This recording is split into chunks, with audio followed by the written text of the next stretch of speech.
Dandadan, Volume 12. Yes, sir. Hey, everybody. How you guys doing? Good evening. Well, salute, but hi. What if? Hello.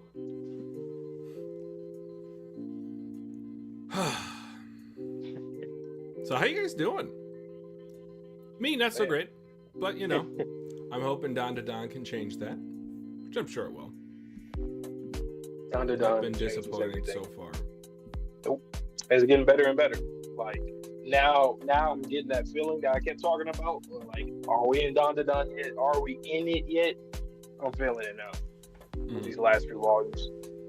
Yeah, it's kind of hit its stride a little bit. We are, and I think this is honestly the longest arc that Dandadan had up to this point. So it makes sense. Like, the longest running arc, I feel like we would be the most invested in. So yeah, it's just fun time. Yep.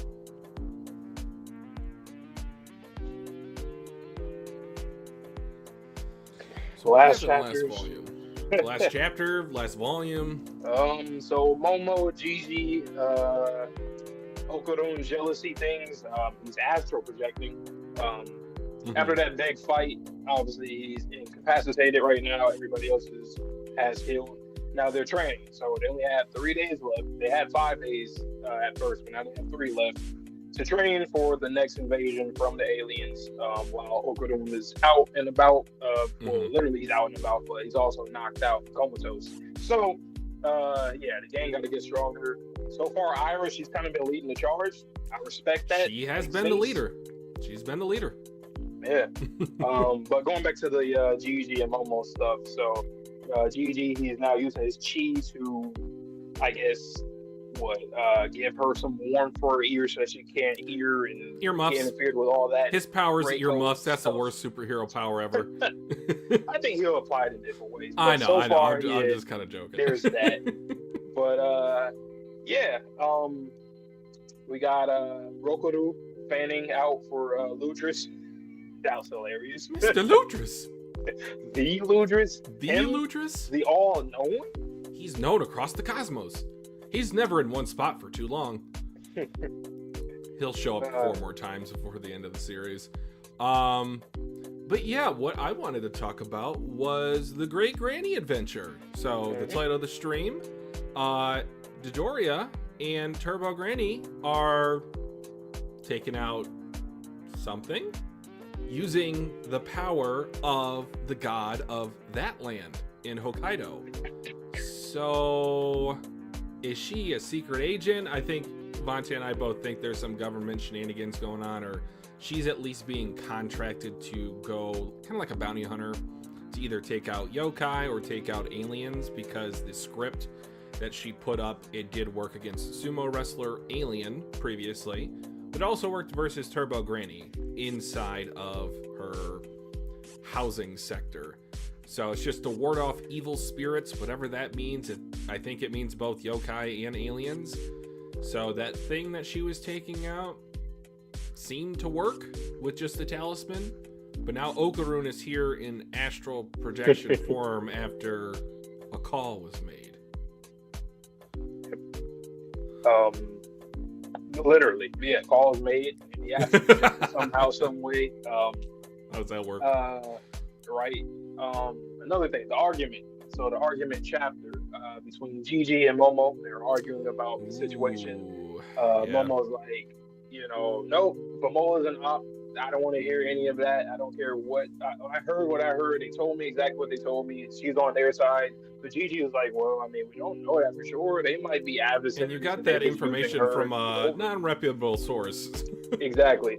So Gigi was just being, very logical in the situation, which I agree with him a lot. But I can also see Momo's side, because it's like, damn, like, all this shit just started to happen when Vamola came in with the gang, and she got close to her, so she feels betrayed. So there's a lot of heightened emotions there with her, a mix of emotions.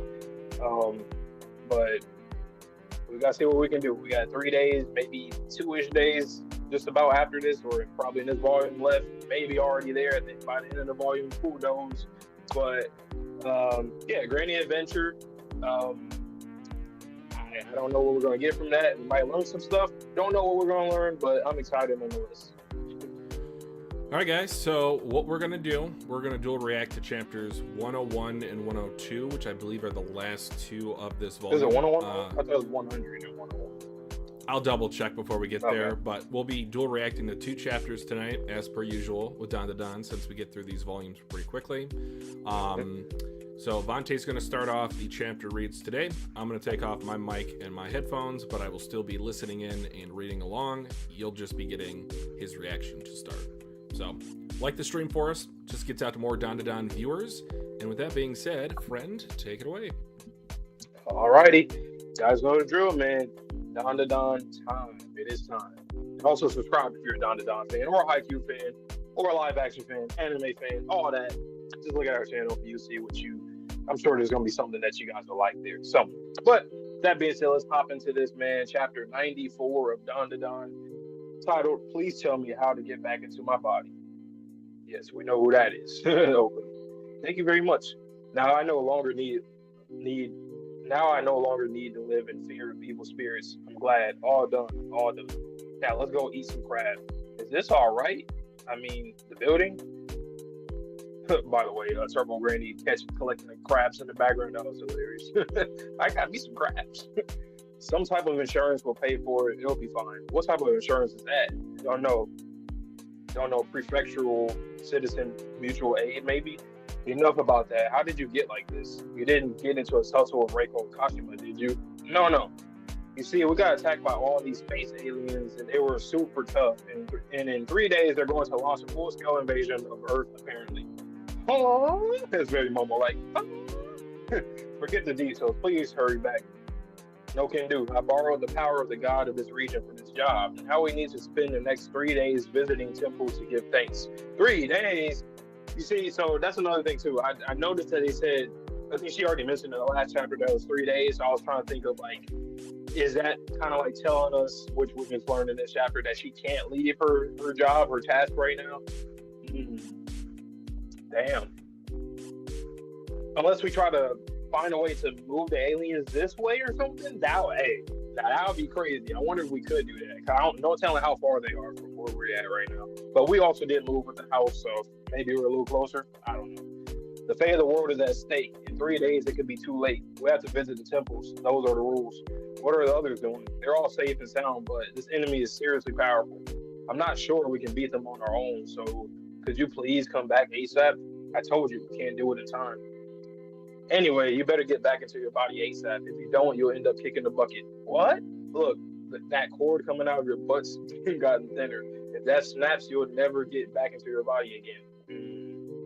Wait, why didn't you tell me that?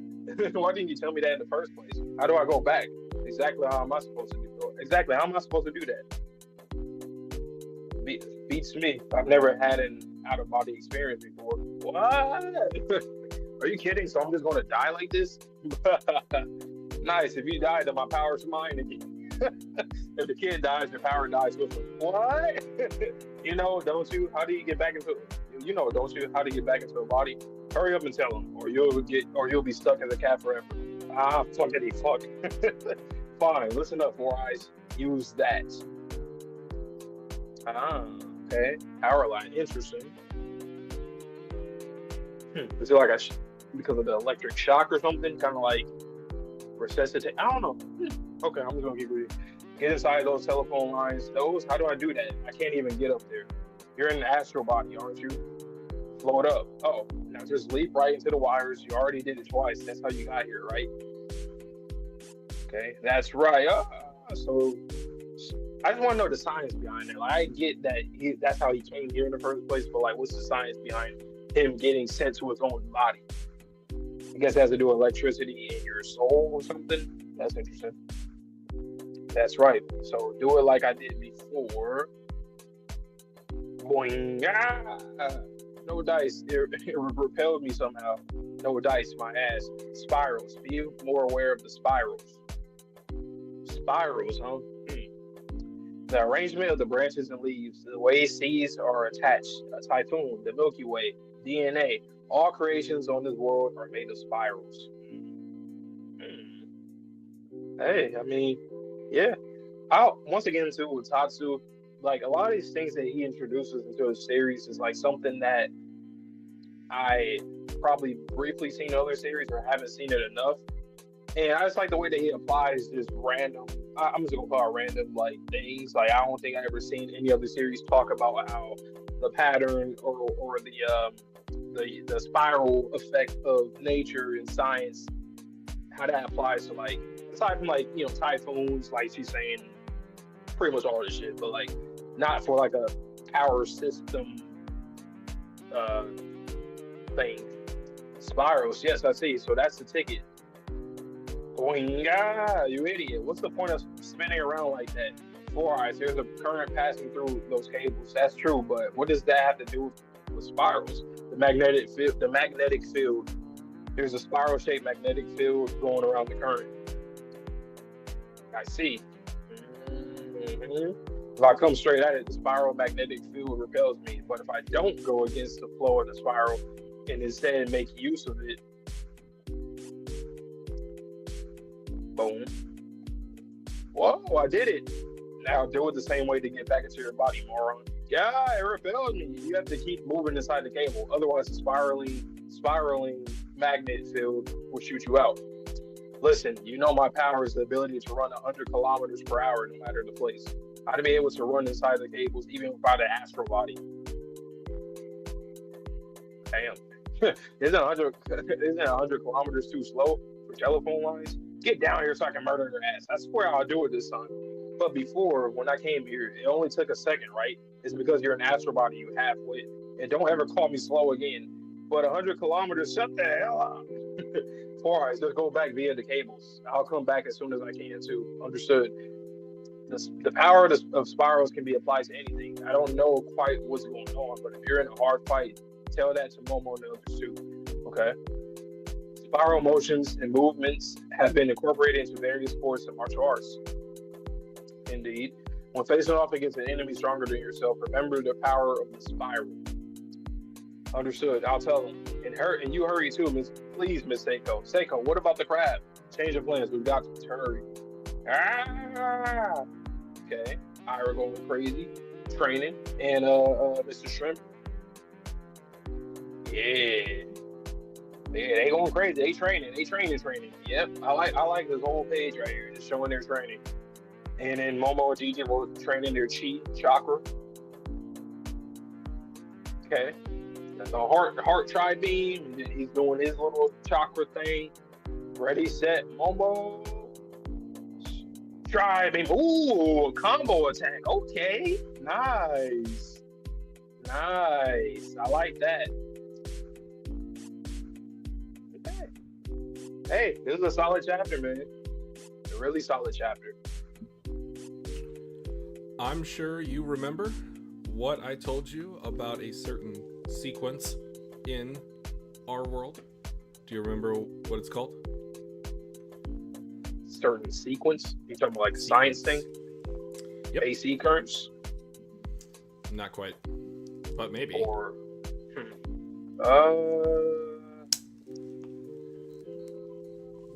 let me know what you're talking about.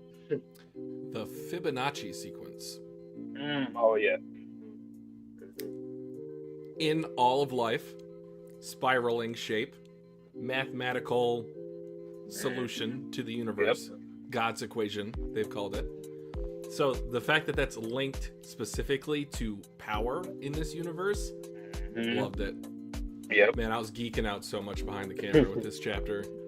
So great. Yo, Sherm, what's up? You made it in time. I did see your comment. Get something to eat. Relax.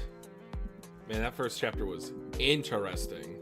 Tatsu does this on purpose. Like, he knows we want to learn so much about this world that, like, you have both grannies, the two people who know a lot that we know of that knows a lot, aside from like Mr. Shrimp. And every time we encounter or have some kind of conversation with them, they tell us a little something, and then they get the hell up out of there. I'm like, no, we need to sit down and have a thorough conversation, an elaborate conversation about everything. Seiko's like, you know the rules, right? If he dies, you don't get your powers back. She's like, what? What do you mean, what? Go back to page 9 for a sec.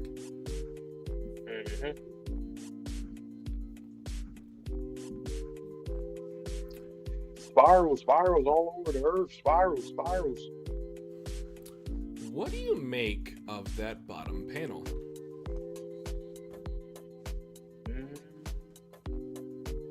I mean, aside from the literal spirals around it, and also that cross in the middle, I don't know if that's like just to show the like the axis of, I don't know. I think so, but Or are you talking about like the oral part?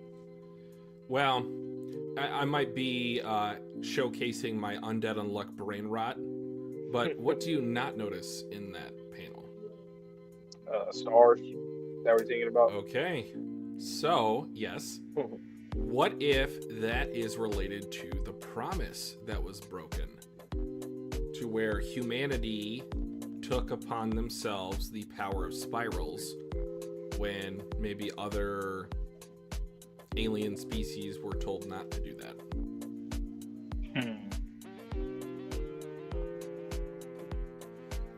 Because Dodoria was like, hey, if you're not strong enough, just use spirals. Yeah, that'll defeat anybody.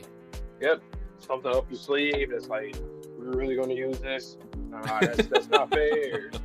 What are you doing? That's not fair. No, you can't use spirals. That's illegal.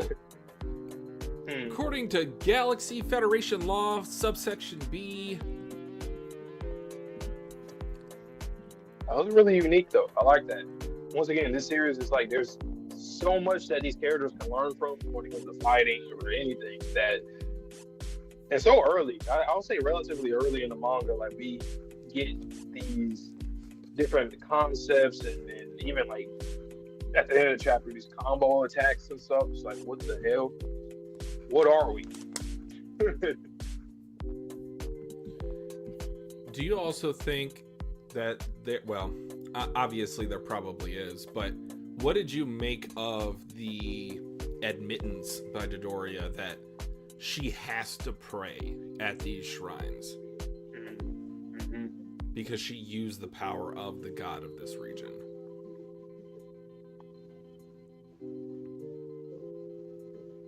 Spend the next 3 days. That is oddly specific. It sounds like it's contractual, basically. Like you have to kind of abide by, like, no matter what. So do you think that's more so like, do you think that she was the one that initiated the 3-day contract, or do you think it's more on the gods of the land side? Like, this is 3 days, you have to stay every 3 days. I think that's standard in all contracts between anyone who uses the powers of whatever god of the land and whoever is granting those powers. So it's the god that's saying 3 days. So she's not that, or if it's like this. If you want to talk even about like the whole like nature of the universe, like the nature of this planet is you have to agree for a 3-day repentance. Okay. Or I don't know. It was weird. I enjoyed it. I feel like that's definitely like foreshadowing for something in the future to where that rule is broken. And maybe if that is broken, something happens to Dodoria, or maybe another spirit medium. She did say she could hurry, so I guess she has to like complete the mission itself. Even if she finishes before, I guess she can go after that. That, or if it's like you have to visit all the shrines and it just takes 3 days to normally visit all the shrines in this area. So then that made me think, like, what does the god get out of this? Is this a yokai? Is this an alien? Is this another separate thing all on itself? I really think it's just like the gods is like they're being not corrupted, but probably overwhelmed by the yokai, territorial yokai. So they're like, get out of my area, man. Like, what the hell? So maybe this is like the natural being that was here before the yokai started popping up? Yep. You know what's interesting? I think that's probably how yokai even become a thing too. Like, so there's something going on with the, like, maybe aliens or humans poisoned the land to give birth to. So kind of like in One Piece, how we're all theorizing about like devil fruits, for example, how they started. I'm not gonna get into it for anybody that doesn't. You get what I'm putting down about devil fruits and how they Sure. come to be or whatever, come to form. And I don't know. I just feel like there's what other way would a yokai be birthed on land? Like what's the other way? Like, I would think that the gods or the spirits on Earth itself, something with their power got corrupted by, say, humanity that's trying to pollute that area or something, or poison it, or do something forbidden. That you shouldn't. Kind of like took the power of the gods.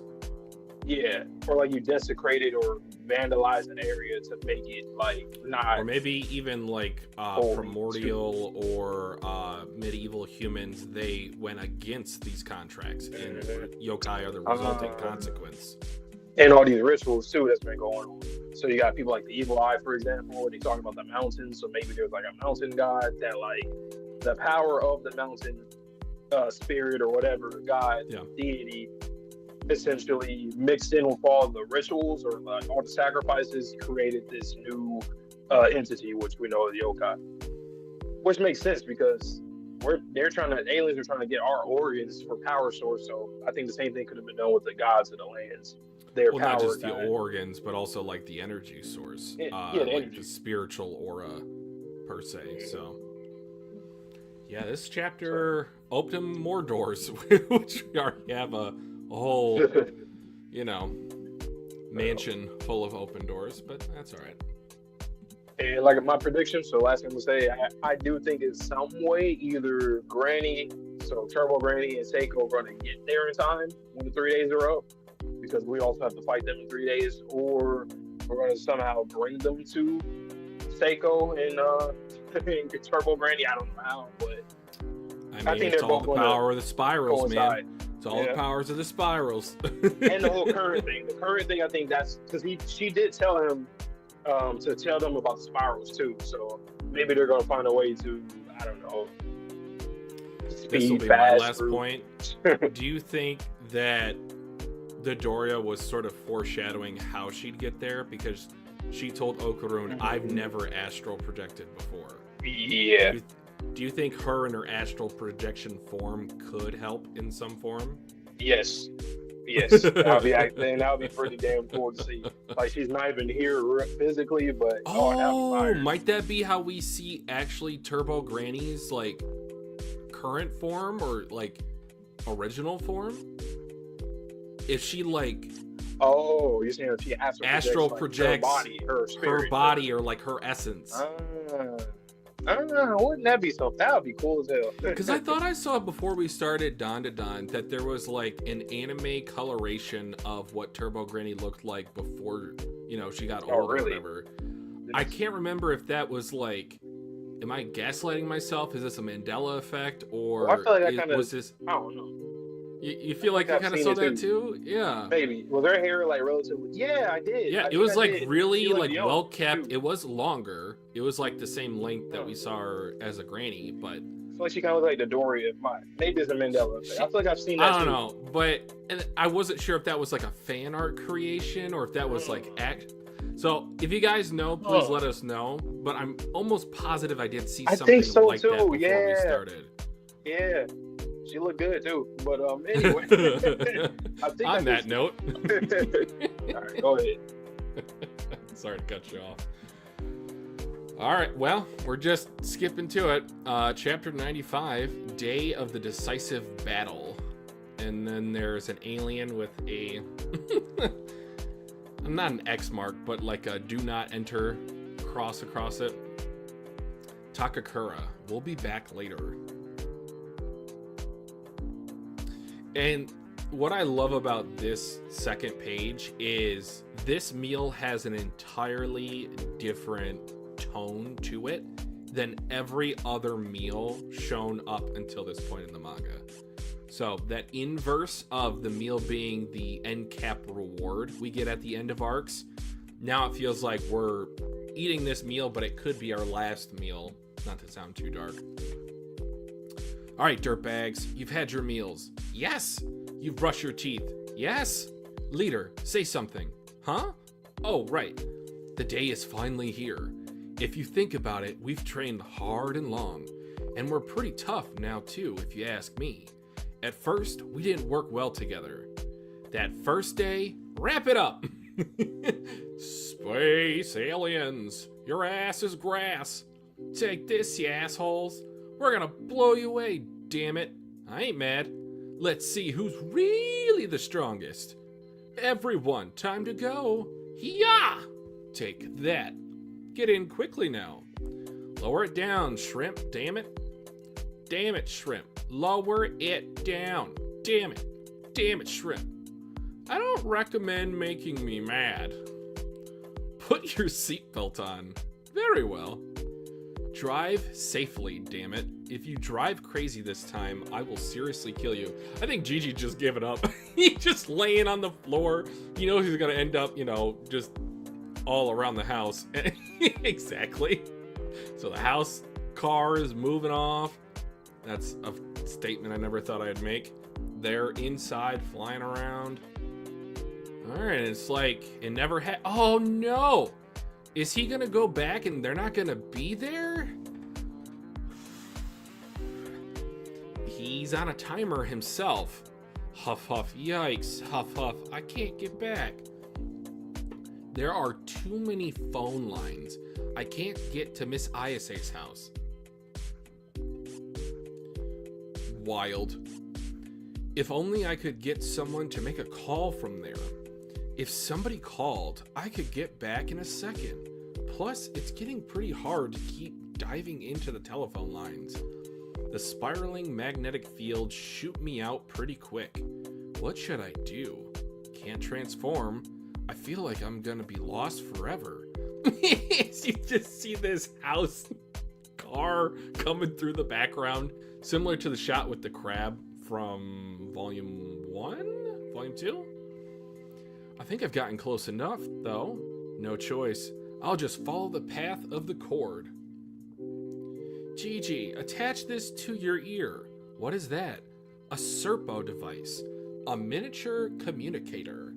It senses brainwaves somehow, and we can communicate telepathically. Awesome. Because when you're in combat, you can't hear your allies' voices because of explosions and stuff. Got it?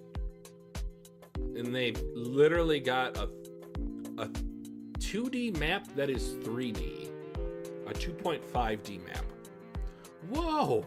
Is this a hologram? It pops up if you press this switch once. Press it twice to change screens. 3 times to turn it off. Remember that. It'll take 3 of us to beat one of them, so we need to make good use of these to coordinate. Got it. Also, have you 2 thought about you know what, huh? You don't mean Confessions of Love, do you? Chico! Did you think up names for your special moves? Shout out my hero, that makes them stronger. Gah, I forgot to. Would you quit kidding around? I'm not kidding.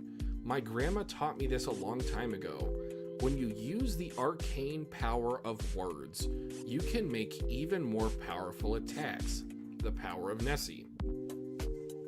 Anyway, Ira, what is that you keep reading? You shut up. Leave me alone. This is no time to be reading that kind of stuff, is it? Beautiful hair. Lovely, lustrous hair. The wondrous reference book. You can't choose the time or place in the quest for beauty. Also, that's literally her power, Momo. So, why don't you take a back seat in this one? I'm thinking about something, so stop talking to me, okay? Oh, one thing from the previous chapter I forgot to mention in our discussion. Ira somewhat used a spiral as a spring when she adjusted herself in midair. So that could be a use of the spirals in mid-combat. Let me look at it after too. No. Geez, you're a real piece of work, huh? What do you think, Gigi? Yes, it's completely infuriating, but she's lovely. Yeah. Oh. Everyone, empty space. Oh my god, the black. Oh my god, what's going on at the bottom? They're summoning the portal. They're here. Unless those are the aliens that are playing it. Goodness gracious, this double spread. Okay, is that the Tokyo Tower? I could have swore that was the Eiffel Tower, but since we're watching Haikyuu, it would make sense if they also had a tower that looked like the Eiffel Tower. What is that?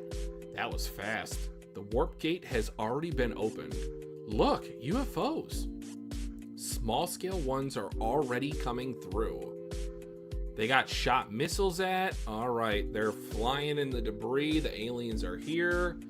And they have pulled up once more. Running the fade immediately into this volume. I was going to say, you already know they probably going to end up coming early at the end. What'd you say? I said, you already know they was going to come in at the end. That's something I was thinking about in the back of my mind. I'm like, most of the time, it's showing it, 2 days early. The last second save, man. The last second save. Early.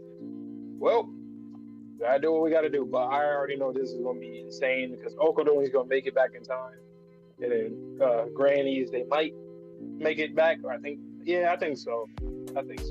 Well, I don't know. She did say they have to hurry so they could.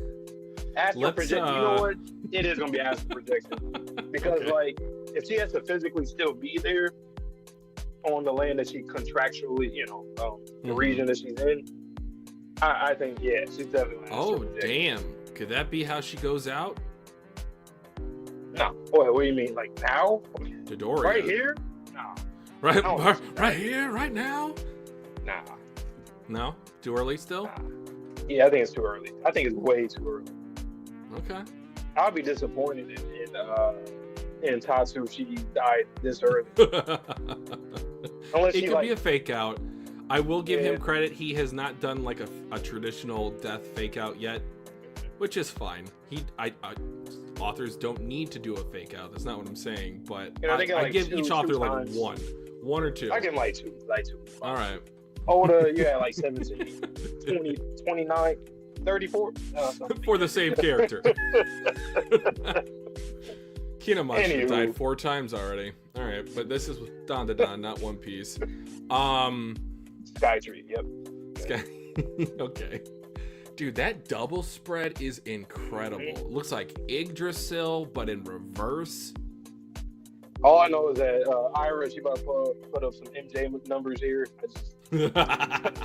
Out of everybody, she's going to put up the numbers. I can see that. She's going to be MVP for this, I have a feeling.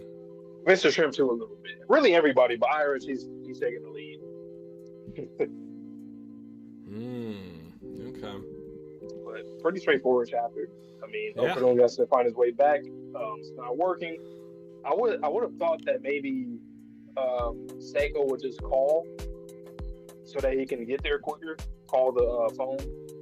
Because he said he'd be able to make it there faster if someone were to call.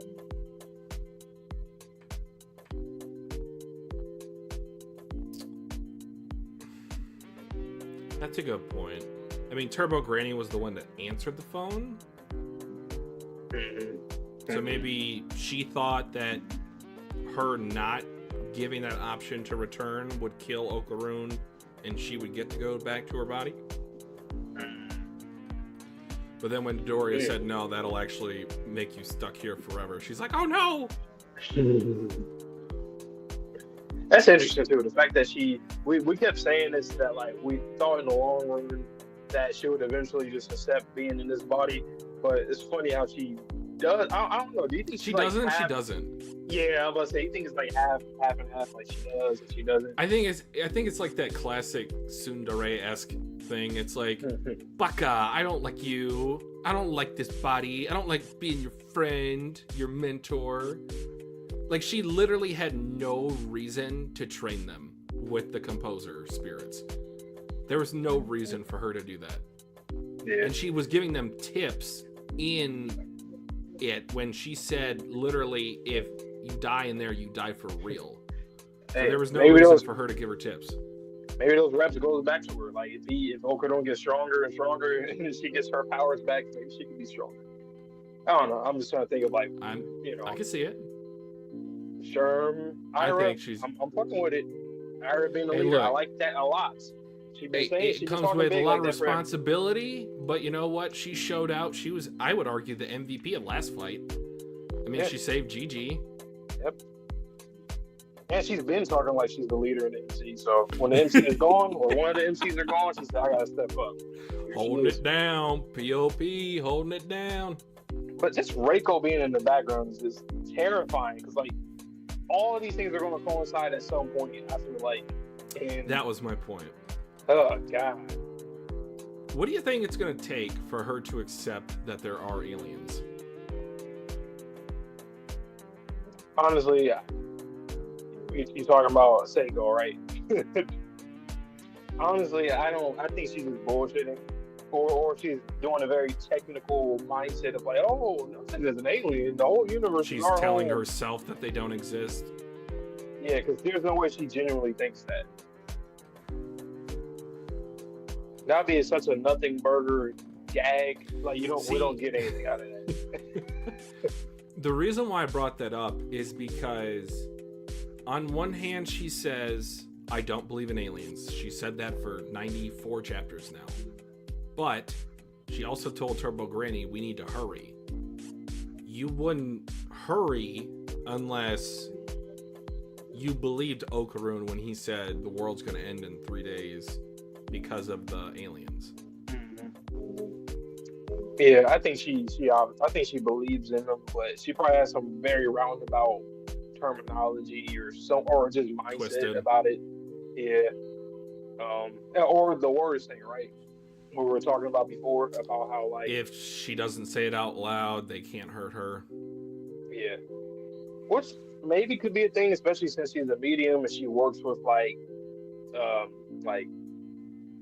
don't want to say religious things, but like God stuff and yokai, sure. Like very earth things, deity things. So maybe that's like also in a way is like a. Maybe she did like a could oath that or be something? A contract between her and her god of the land? Maybe. Like she won't acknowledge the existence of any external life form, only the life forms that are on this planet. Could be, yeah. But here we are. It's the worst case of deja vu ever, man. Good lord. And I feel like when we get the W, like just in the grand scheme of things, just hypothetically speaking, there's so much more out there that, like, yeah, this will be a great win. It's going to feel good, but then we're going to be, oh, wait a minute. There's more. Box 1 checked of 665 others. They're all hostile. There's not a single species that's nice to us. I still want to know why exactly they aren't, but they weren't even a part of 666. Yeah, that's true. That's I think crazy. I was half counting Vamola. I don't know if you consider Vamola the same species as these squid people. I don't think so. I think she's different. I think they might be like in the same, like, neighboring planets or something like that are at war or kind of. Yeah, the thing I get from Vamola, I know I called her like a princess jokingly in a previous volume, but she kind of reminds me of someone who is tasked with something and they don't want to do it. So it might be like a conquered species, perhaps, that this other species enslaved or whatever. And yeah, we'll let you live, but go do some reconnaissance for us, or we'll kill whoever is left of your family. Right. Could be that. That's insane headcanon. I apologize. Go ahead. All right. And by the way, guys, I apologize if you hear music outside. Neighbors. I don't know why on a Tuesday, but hey, I don't know why they didn't do it this last weekend, or this Friday and this next weekend. I don't know. But I'll get into the chapter. Hopefully our OST or Dandadan OST is kind of covering that up in our commentary itself as well. But let me get into this. All right, chapter 96, Jesus Christ. Just, yeah, the house, that's getting torn the fuck up, huh? Yeah. Damn. They just be coming and just shooting lasers and projectiles like so quick. Look at Ira, nice doing the drop kick. Ooh, Ira and Mr. Strip. Yes, sir. Going crazy. The boxer and the kickboxer, basically. And they doing damage, too. They getting knocked back. The aliens getting knocked back. Oh, yeah. We doing good so far. Oh, yeah. Blocking, weaving, parrying, punching, jumping, leaping, throwing, all that. Nice. More drop kicks from Ira. Ooh, this panel on page 8 with Ira, that's really cool. That's good shit, Tatsu.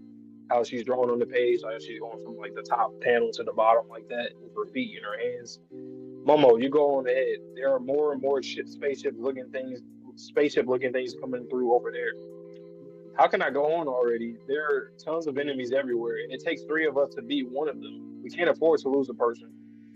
Momo Ayase, what she is saying makes sense. The gate has opened earlier than I had calculated. If we do not stop them quickly, the main force will arrive. You know something I want to know too? Who's the one that's voicing this Serponian right now from the anime? It better not be that weird ass one. It better be the Zoro. It better not be that one. No. I better not need it. No, please not. Please. No. All right. But if we do not stop them quickly, the main force will arrive. Please think, if the main force arrives, a million more like these will flow through. We will not be able to stop them. Momo, you're being targeted. Ooh, shit. Over there. I don't know why that one kind of reminds me of, what's the name from Bleach? You above world. I mean, yeah, his guard, the black one. I forget his name. Lily Barrow. Yeah, him. Ooh, that was way more effective than before. Oh shit. Okay, GG. Momo, hurry up and go. I've been refining my chi. I was say my chi. I've been refining my chi. I can fight these guys now. Hurry, go, Miss Momo. I'm here too, so things will be okay. Do something about that gate. All of you, stop giving orders. I'm the leader here. All right, leader. We'll go with Plan B. All right. Once again, fire ass paneling, fire ass Ira shots on these pages, man. Momo, go. This is kind of crazy. The way that they're talking, telling Momo to go, it feels like this is like the end of the fight, and we just started the fight. Tatsu once again being really genius with his writing. I think he's doing that on purpose. Ira, what's Plan B? There is no such plan. It's gone. The house is gone. Okay. Oh, so his body is still okay.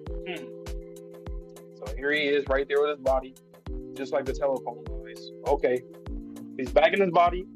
Yeah. I'm alive.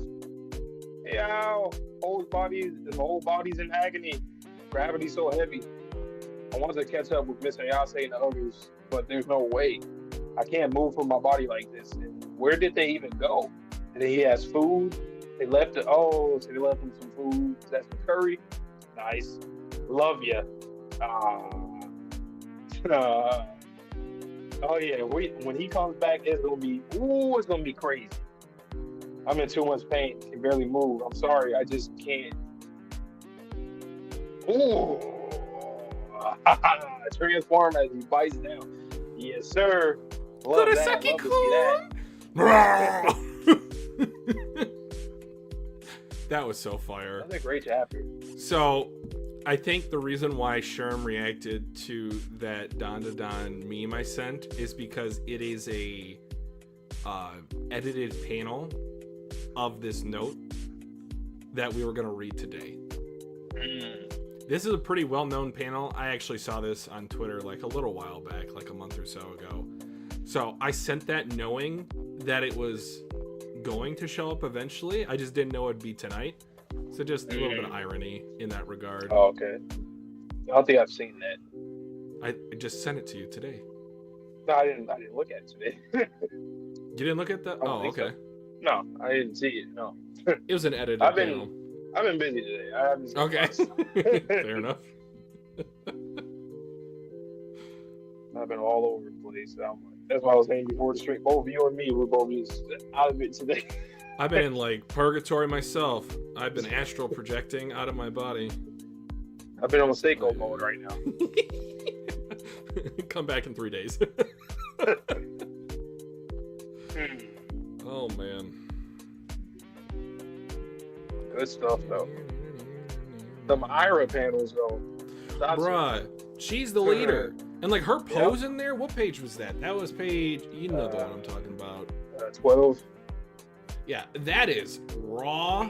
Gigi's doing the Dragon Ball Z key blast. And you got Mr. Shrimp charging in. You know what's crazy too? And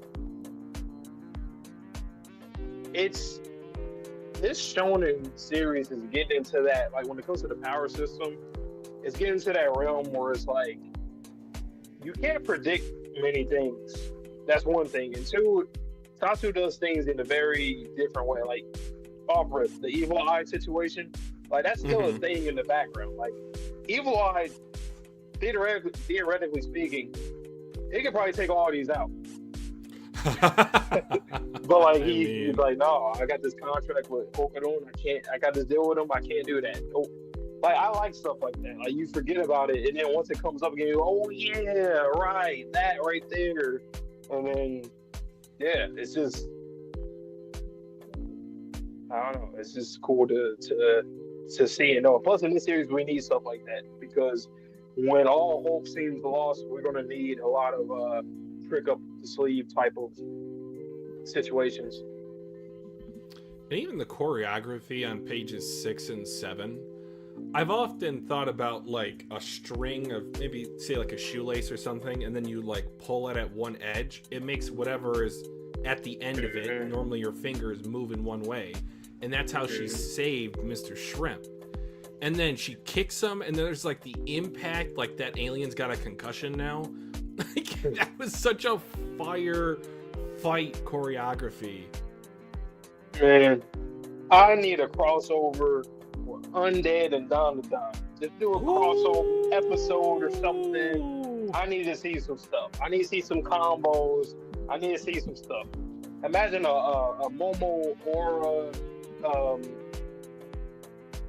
slash Fuko unluck like type of attack. Like she could touch the aura. Soul bullet. Bruh.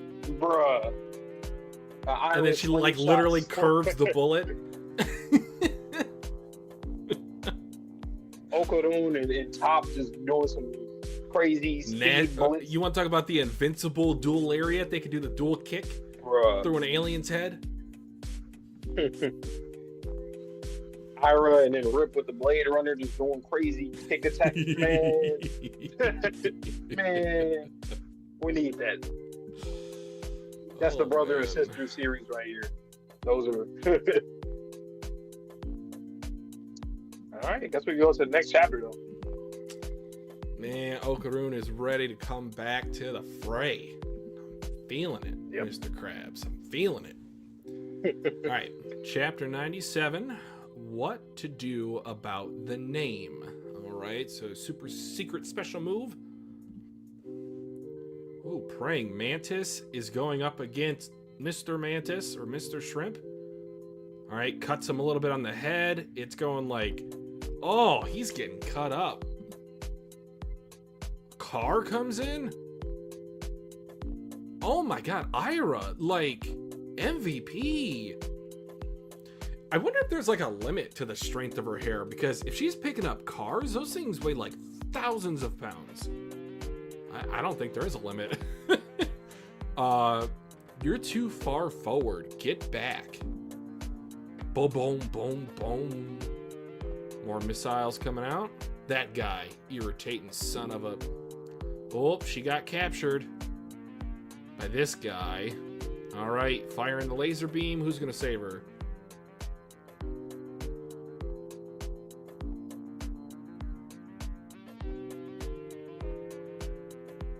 Did Gigi deflect that attack, or did he have his own attack that caused it to... I think he deflected. Maybe he put like a shield around her, so similar to how he cupped Momo's ears, he put a shield around? Okay, Gigi as like a support specialist would be nasty. So we were just talking about crossovers with Undead Unluck, kind of like a Tatiana shield. All right, Sniper looks over. Hey, you're not gonna get away with that. Bam! Mr. Mantis punches him right in the face. Nice one, Shrimp. Mr. Shrimp, your injuries. Being tough is my gift. Thanks, you two. What do we do, Ira?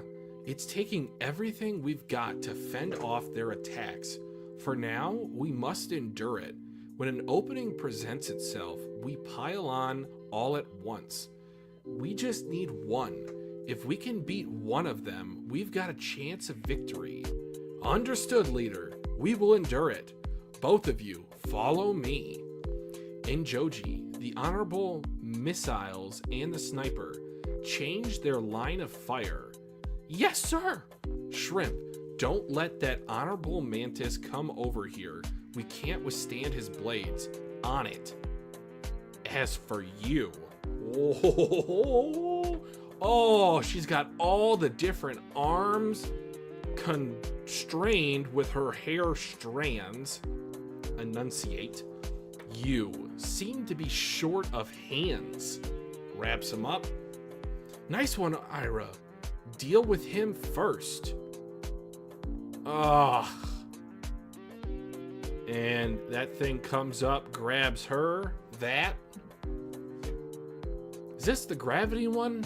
I can't remember. Oh, she felt that impact. Ira, why you?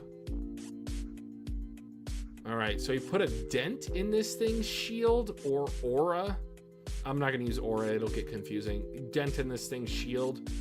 No good. That shockwave didn't even make him blink. Mr. Shrimp, it's Ira. She's...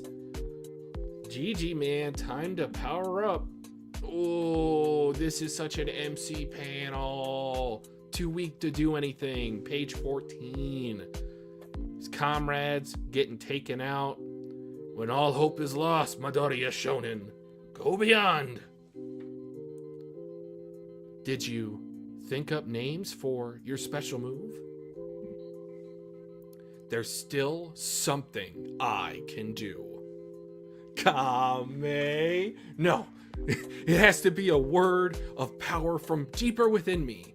What do I call my special move? I'm scared. This sucks. I hate it. I hate it. I hate it. Oh, evil eye inside of GG. The evil gun takes that top off of that alien. Oh, I have never read Dragon Ball, but I know that panel. Like you said, that when you turned the page, he said, that's an MC shot. I was like, you know what? I feel like you about to do some MC shit for that. I was like, please, Okarun, don't get here yet. I want to see if GG do something. Give GG his moment. Oh, man. No. Gun? No. Yeah. You know what's funny? In the last chapter, when we were discussing, I was thinking about, like, I can't wait until GG uses that attack mixed with, like, the evil eye, like the ball of souls or something like that. And it looks like he's about there, you know. Dude, a ways take there. up the soccer motif. That was one of the coolest combat techniques I've ever seen.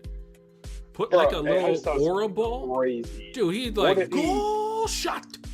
What if Ira and the evil eye like teamed up? They like did like a soccer attack, like kicking the ball off the net. Crazy to each off other. The hair. Oh my god! I need that. I need that. I need that yesterday. Tatsu, write that down. Write that down. The evil gun. Nice. You always gotta get your special attacks, you know. Makes them more powerful. Dims the rules. Ooh, somebody gotta get a spiral one. Spiral something. Rasen? No. Spiral shots or something. Soccer ball shot. Another great chapter. I honestly don't know why I have a feeling Tatsu's favorite character is Gigi.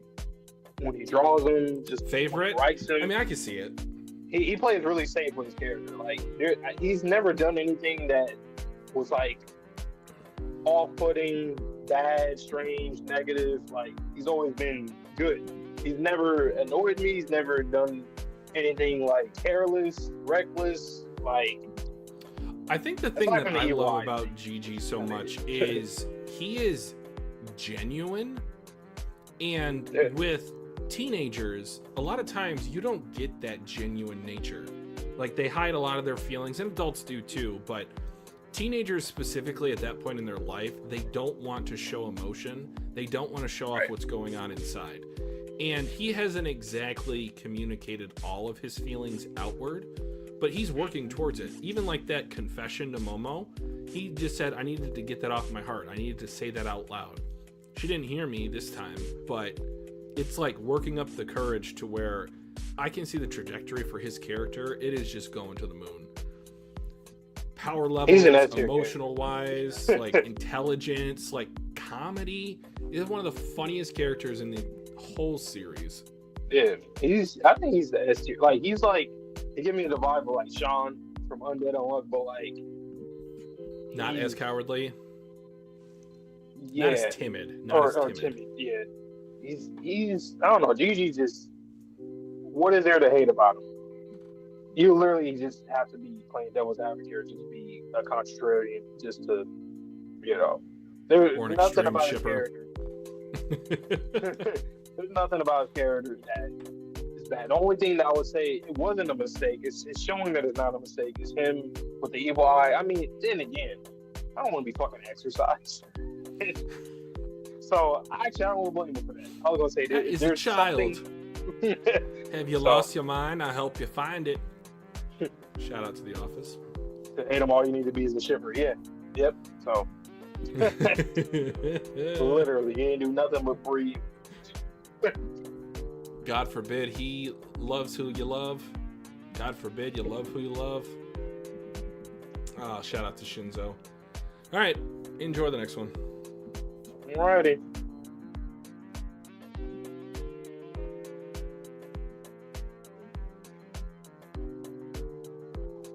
Okay. By the way, I like that he calls it the evil gun. Just like the evil eye. It's not just evil gun. I like that. Damn. All right, chapter 98. It's funny. Tato was like, because I think I know what you guys are thinking with like how the form of the attack looks with his hand. So I got you. Watch. All right, chapter 98. Okay, what to do about my beauty treatment? Okay, what to do about my beauty treatment? Oh, he got that thing. Okay, nice. This is bad. And Lily Barrow over here still shooting. Honestly, am I tripping? I think that definitely is like a Bleach reference with that one Quincy.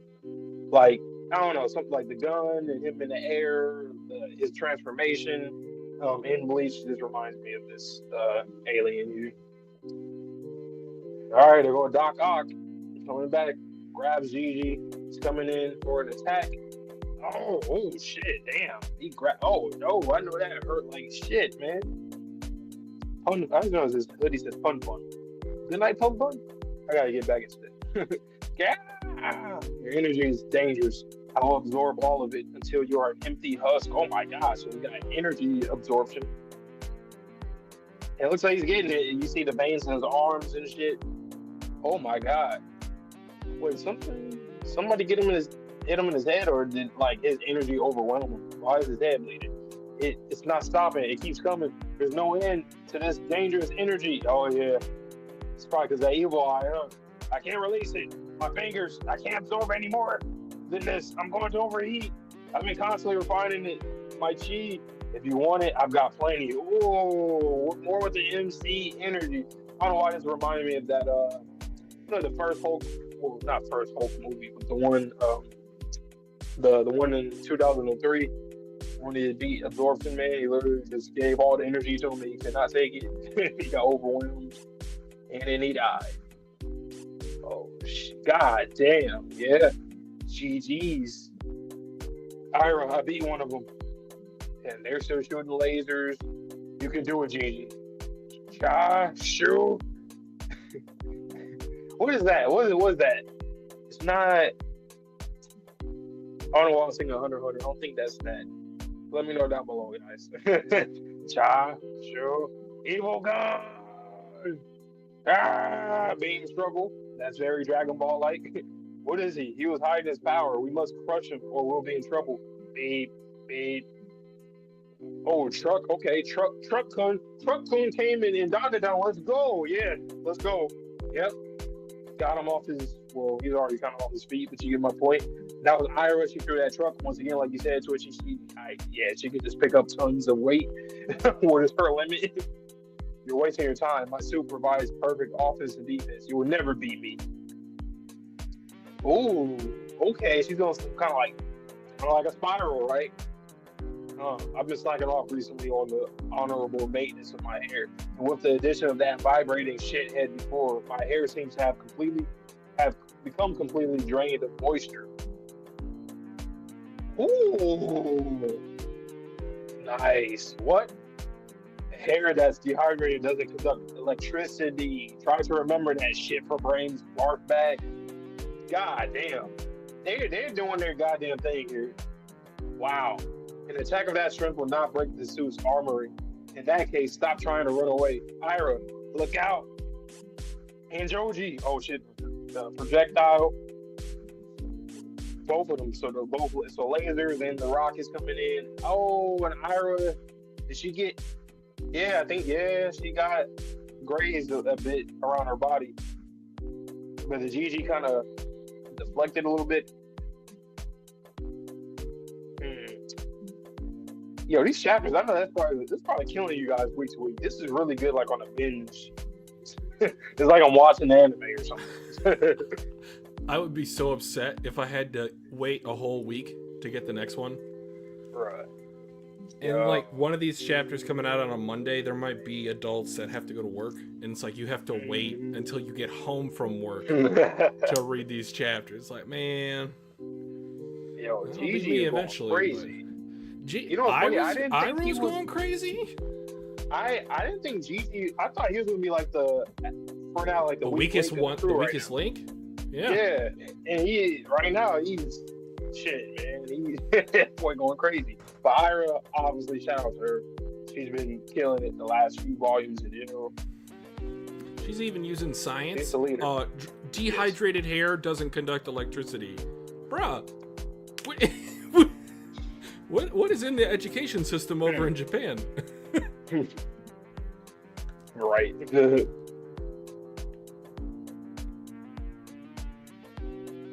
it's wild. As you guys can see, we've been flying through these past like 3 or so chapters, maybe 4. It's just been a lot of action. You got Truck Kun coming in, like you said. Now we need Truck Kun to be an MC in the series. And him just only, a yokai or even like the nanotech. If someone just wanted to be Truck Kun, all they watch is isekai anime. Just like actually, he wants his Gundam. Kenta literally is a isekai MC. Oh, somebody that's like, before he dies, like socially awkward or just like glasses, a little bit overweight, that kind of thing. And he always, he's into anime and stuff. He's literally like an isekai prototype or archetype. Oh man, that's hilarious. Actually, he literally always fantasized. That would be hilarious if he does. You know what? That's on my bingo card for Dandadan. Kenta, Truck Kun, Nanotech. It has to happen. I've always wanted this. That's like his most like craziest or his favorite fantasy is to be Truck Kun. Out of anything, Gundam, goddamn, I don't know, a Super Saiyan, and then Truck Kun. Nope, it's the top. So you said something interesting. You said you thought Gigi's aura was so high of a level is because of Evil Eye inside of him. But Gigi says, I've been constantly refining it. My chip. Yes. Like, he's just nasty. He's just nasty. What is he? Is he like, bro? I don't know. I think humans are just built different on this planet. Like, no pun intended. They got spiritual aura. They got hella durability. Ira took like 7 missiles in the back to end the chapter. What the hell? She's still in one piece. Man. Like, this is a fair fight. I did not expect us to win, like, outright. But all things considered, these things washed Okarun. Granted, they did outnumber them 6-1 and did take down one of them. But I don't know, man. Yeah, training. But here's the thing, like I said earlier, we're getting this dub. It's a nice dub, but they did say that the main forces ain't here yet. Yeah, there's a million of these guys. Yes. And we just took down. We didn't even take them down yet. We took down 2 of them, and we're almost at death's doorstep. Yeah. Oh my god. Well, I guess you can head into the next one then. See what happens next week. Haha, today. Don't gotta wait a week. Yes. Chapter 99. My turn. He's in front of a TV that is turned off. Bruh, he does not put on 2 eye patches or an eye patch over his glasses. First aid kit. Sakata, what happened? You're hurt. It's a long story. I was attacked by an alien-like being, and because of my carelessness, I sustained this injury.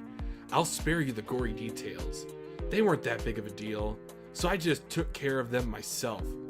All on your own? Suge! But why did they only attack you? They've begun to realize my importance. Importance? I'm the one who's best at piloting the robot. That's certainly true. So there you go. From now on, our strategy meetings should all center on me. Tell that to the lady cores too. Right, understood. Yes, let's go with that. He's sulking through the hallway. I'd be more realistic if I had a limp. Here we go. Now, where's my seat? Oof. Huff, huff. No one is paying attention to blood. Of all this has been one hell of a day. All right, take your seats. Time for the morning homeroom meeting. Slump. Not the like that. I'm laughing so hard at page 5 right now.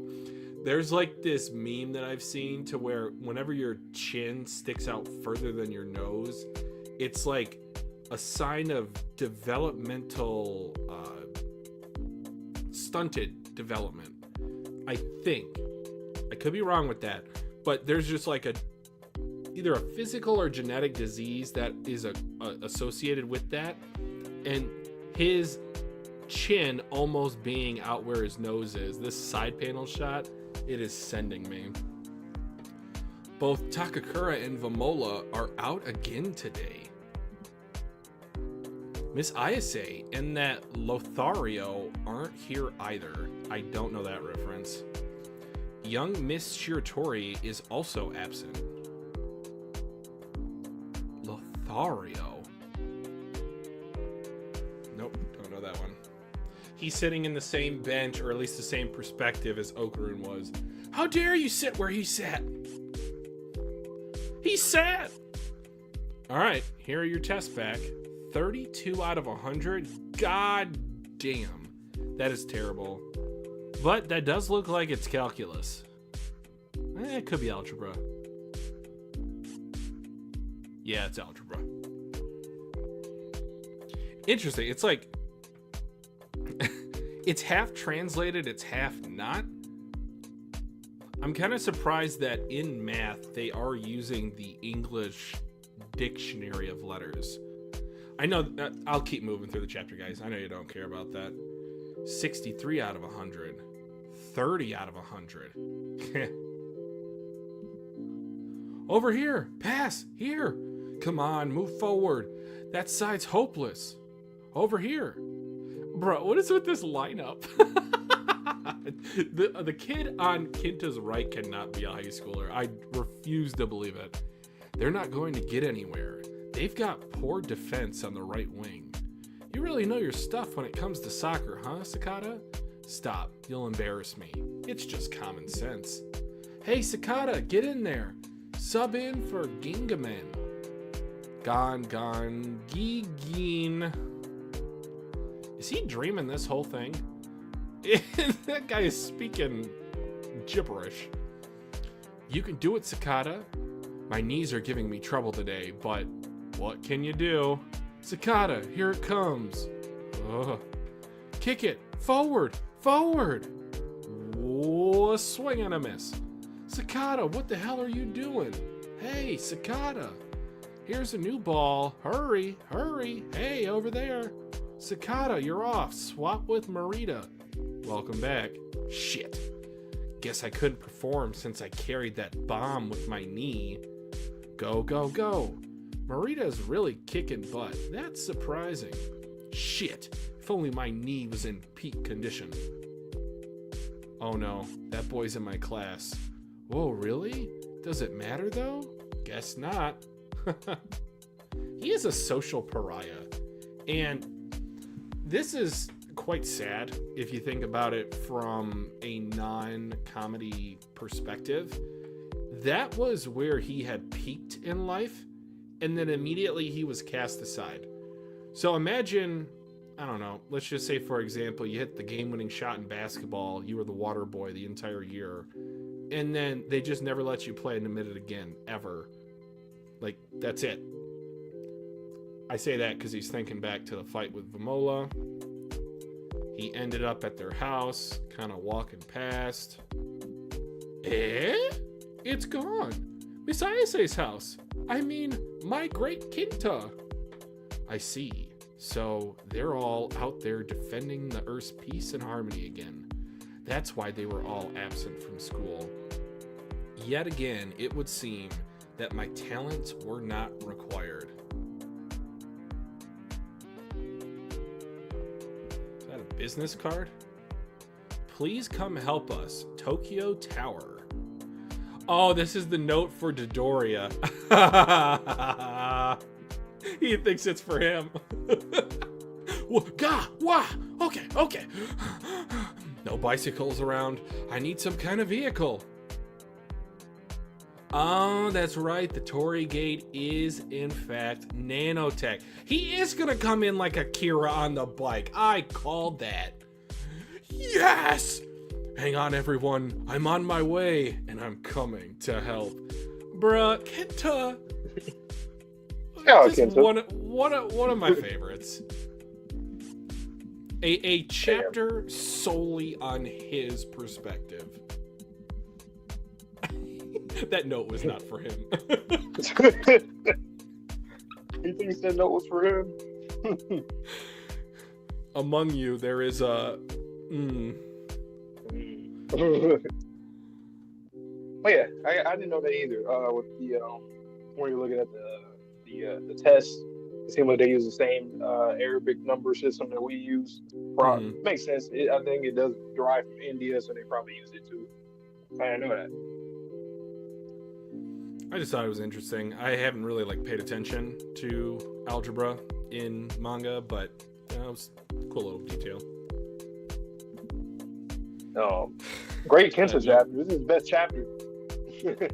Well. Oh, why? Because he's by himself. Yeah. I'm kidding. And I get to learn about him a little bit, see it more. Yeah. So it's more like. You know the phrase chunibyo? No.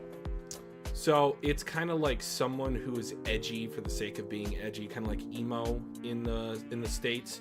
So the best example that I can tell you, because I know you know who this character is Tokoyami from My Hero, to where he's like dark, broody, super cool, mysterious. Boy, you're a middle schooler. Like, boy. This is a fantastic chapter. Well, it's gonna come and help. What is he about to do with his nanotech? He is coming in on an Akira slide. I will bet my life savings on it. You know what, Tatsu? I will bet my life savings on it. You're a manga geek, Tatsu. I mean, obviously you are. You're a mangaka. You had to admit at some point. You're a geek. Because like you literally just did it with Gigi. Even though Kenta's whole everything when he fights is all references. And then Tatsu's like, I just love manga. I gotta keep doing it. You did it with Momo, like I gotta keep doing it. And I rock with it. And with all these real life like people and concepts and stuff, like with the composers and then the whole dream, hope, space, nightmare face. He's very cultured. That's why I'm really interested in see more. I want to see more Western elements too, because I know he knows a lot about Western stuff, especially when it comes to like alien stuff. I mean, look, honestly, we're on an intergalactic scale already. Like, it would not surprise me in the slightest if we have like an America arc. For some reason, like we have to go to Area 51. Exactly. Oddly enough, a lot of alien stories derive from the West, so which is weird. I always found that weird. You don't hear a lot of them, like when they count. I think I saw this, a lot of them, and this is going. Yeah, I want to say we make up more than 50% of the world's UFO, just our country. It's wild. We must have something here. Get my shotgun, Marge. I thought I saw something in the air. We might have something here. I don't know. It's a lot of conspiracies. I just seen one the other day about. I'm gonna just briefly talk about it. Okay. About Jimmy Carter when he was president. That is a rumor thing. Very rumored that is reliable sources and whatever aliens and whatever. But basically, he's a very religious guy, Christian. But there was a story about him back when he was president. The CIA told him about alien stuff, UFOs and information that he didn't know and that he would learn from them. And they said that he apparently started to sob and cry a lot because it breaks people's worldviews. Yes, absolutely. What he learned allegedly was that aliens. Don't shoot me down, guys. This is just a story, whatever. Just a rumor. Allegedly, but basically they were talking about like all these religions and stuff in the world that they're all fake, and aliens pretty much constructed it so that humans wouldn't kill themselves out of like despair. Aliens constructed it? I didn't hear that part. Yeah. Interesting. Yeah. Okay. So if with religion being a thing, it gives people hope and faith in something so that they would never go into despair and they would never go into frenzy and kill themselves or kill each other. And that concept in general is making sure that humanity survives for whatever. I don't know. It could have been to enslave us, to use. I don't know, whatever it is. But that was interesting, though. Once again, it's a rumor, but I just find it really interesting. Jimmy Carter, a very religious man, the situation of him, like certain things just sounds real-ish. All right. I will continue this tangent. In our universe, do you think aliens exist? So sentient life that is not microbial. In our universe, so not just our galaxy, but all of them. Yeah, I know. Yeah. Damn, that's tough. Because I want to say yes immediately, but at the same time, I mean, I'm going to say yes. Okay. Say yes. Follow-up question, because I'm a reporter tonight. Do you think they have ever been to Earth? Yes.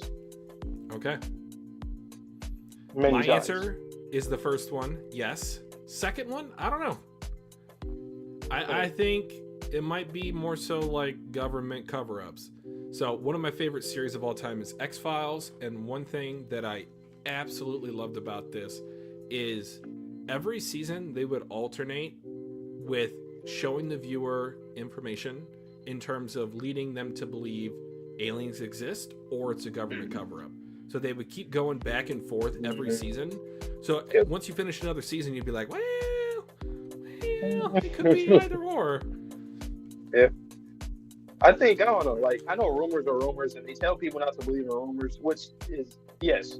But at the same time, the way I think of things sometimes, at least in this day and age, sometimes a rumor is a very heavy rumor. There has to be something about it that's true. Because aside from like, rumors about like somebody's character, Now that's just a rumor. I feel like when somebody just talks about somebody's character Okay. and tell other people, I think that's just bullshit.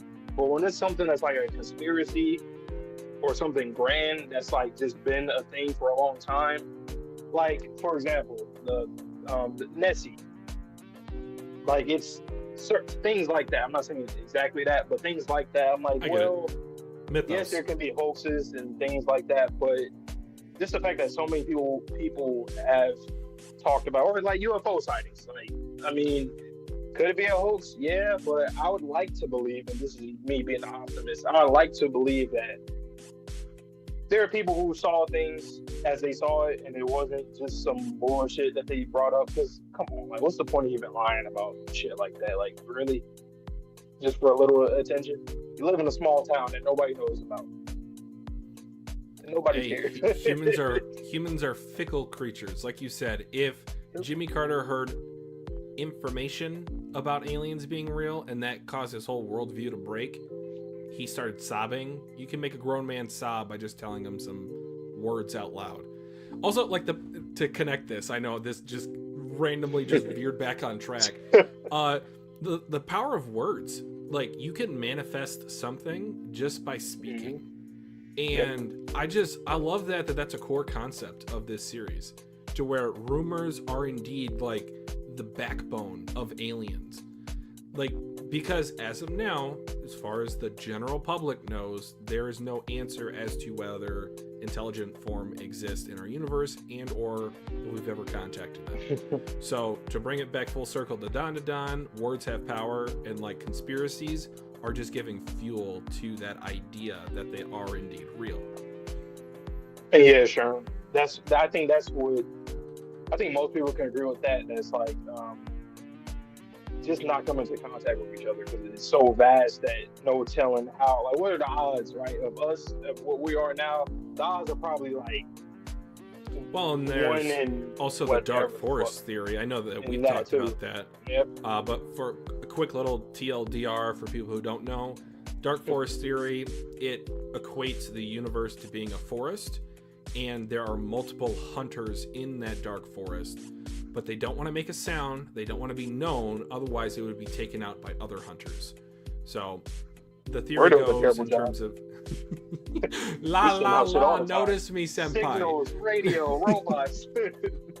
But what's actually crazy, to relate that to Sherm's point, like our radio waves, they haven't even made it outside of like it's like looking in a time machine. So like by the time that those information get there, like we might be dead. Yeah. We might be on Mars by that time. We might be outside of the solar system. It's like light and sound stars, waves, especially, they take so long to travel, and the distance is just first greatest fun fact. I was like, what? That's okay. So the stars that we're seeing is like the light from the past, essentially. I think it took like 70 years for like one of those satellite probes to get outside of the universe. Outside of the galaxy, sorry. Yeah. But Dandadan, aliens, ghosts, it's fun to talk about it. Sometimes we go on little tangents, you guys. One last thing I want to say, though, I talked to you about this before, but for me personally, when it comes to aliens, I always question why the Greys, why are they depicted in every movie, story? They don't look that interesting. To me, that kind of that makes me think that they're real. Yeah, because, like, what the hell, big eyes, big head, like 3 foot tall, like, that's not... Why is that shared features? It's kind of similar to the Dream Guy from last volume, or 2 volumes ago. It's like, that's just weird. Like, why would that be I don't know. Wait, are they the same? That. No, I'm just kidding. Because then you look at, like, the Alien, for example, or any alien in Men in Black, or any other story, like, oh, this is how to create creativity. But the Greys are, like, the most dominant and popular depiction of aliens. Sure. Why would that be that? Like, really? I mean, what was it? Even this chapter or the chapter before, to where in Momo's room, it literally had like the picture of a gray with Why is that the face of aliens? Like, that thing really? There's no. Like, you look at the biodiversity on Earth. Like, there could be like reptile species. There could be like squid things. There could be birds. There could be humanoid things. That's funny. yeah, so if you guys enjoyed the tangents, make sure you like the stream and subscribe. It's a good way to kind of connect with us and kind of get into our brains about stuff that relates to these series, of course. So we might do some streams talking about stuff one day too. Who knows? So, leave a comment if you're watching live or on the VOD afterwards if you found us. We always try to interact with all comments, as long as you don't spoil us or are obnoxious in terms of how you treat other people, ourselves included. So, that being said, this is going to be the first dual reaction chapter, so let me get out of here. Give me 1 second. All right, I almost forgot who went last, but well, I see it is me, because I noticed I went back to the StreamYard. So, you guys know the drill, man, when it comes to these dual react chapters. Basically, as you guys already saw, one of us is reading the chapter while the other one's listening in. But when it comes to 2 chapters, 1 or 2, sometimes they give me 3 chapters in one volume stream. One of us will go first on camera, like I am right now. Twitchy took off his mic. He's not listening. He's muted. He's away, wherever he is, and I'll cue him in once I'm done. So you can get both authentic reactions to my reaction to the chapter on my own, and then his as well when he turns on his camera. So you guys can get both fun reactions and reviews. So with that being said, let me hop into chapter 100, man.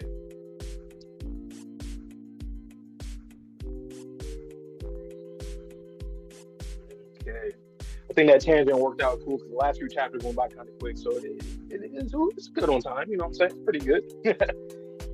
All right, chapter 100. Okay, Momo is still carding the Serpoian, obviously. Okay, they're coming out of there. We must hurry. We have to retrieve the nut from the... Stop saying it. Say testicle, please. We have to retrieve the nut from the teleportation system. Ooh, I wonder, are they going to get teleported, probably? Ooh, what if they end up leaving with them? I mean, ooh, that would be crazy. Oh, man. So, chapter 100, close that gate. Oh, my God. There's another damn alien with some fan propeller. He's going to shoot some kind of... I think it's probably going to be bullets, rounds of bullets, probably. Yeah, that's what it looked like, kind of. I think. Okay, Momo blocks him. You can suck it, Pauls. That's cheating, and you know it. Ooh, oh, hey, look at he kind of kicked, or he grabbed her. Did he grab her, or he just kicked her aura? You know, he's pulling, or no, he tossed both of them. She still has her aura around her, Rokudo. Now they jumping, 3 of them kicking at her, or is that just one that's just moving hella fast? I think it is just that one. And then they're shooting again. God damn. Hey, Serpo, what you doing? Serpo, allow me to be your shield. This is about all I can do. Now, like you did before, please defeat them quickly. Okay, still shooting. Deflecting. Goddamn, he got shot in his head. Whoa, you're getting hit. Let me help too. There's no need. It is more important that you defeat those people with only one arm. This is all I can do anyway. If you do not finish them quickly, we will both end up full of holes. I'm trying to, but my Momo tri-beam's not reaching from here. Plus, the beam drains the beam drains a ton of chi. So if I use it even once, I won't be able to use my powers for a while. And he's still blocking. Oh, he got a hit. Damn, on the side. Hey, you son of a Serpo, hang on. There's no way I can do this on my own.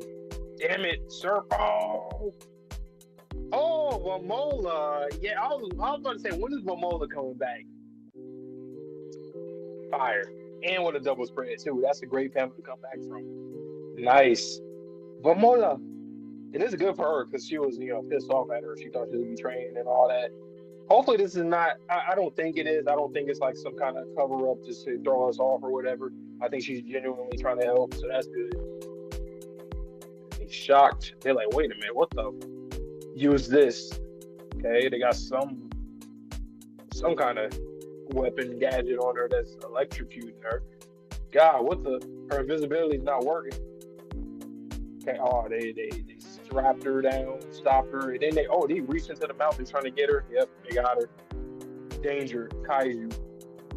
Vamola, I finally caught you, Vamola. That suit is mine. Wait, what the hell is happening? Aren't you people on the same side? Momo, thank you. You about to die? Oh no! You better say, oh no, bro, no way. Nah, if she dies here, that's fucked up. That's crazy. Wow, saved her life after she was saying that like she was on their side, and then she just questioned it right here. She's like, "Wait a minute, weren't they on their side?" Damn, I know that's gonna change Momo's view. She about to go crazy right here, but it might be too late. Like, I mean, you can avenge her, but like, man, struck right into her core. I mean, at least it didn't hit her heart, but that's still your core, your stomach, your intestine, all that shit's gone. Wow. Wow. That is not right. Sherm, I see why you said 100 is one of the ones that we should react to. God damn, man. Wow. That ain't right. That ain't right. That is not right. Let me get Twitchy in here. Oh, man.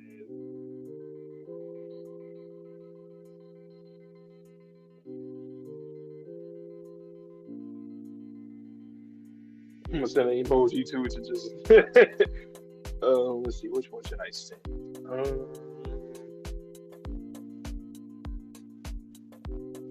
I'm sure the melt emoji, the melt face one.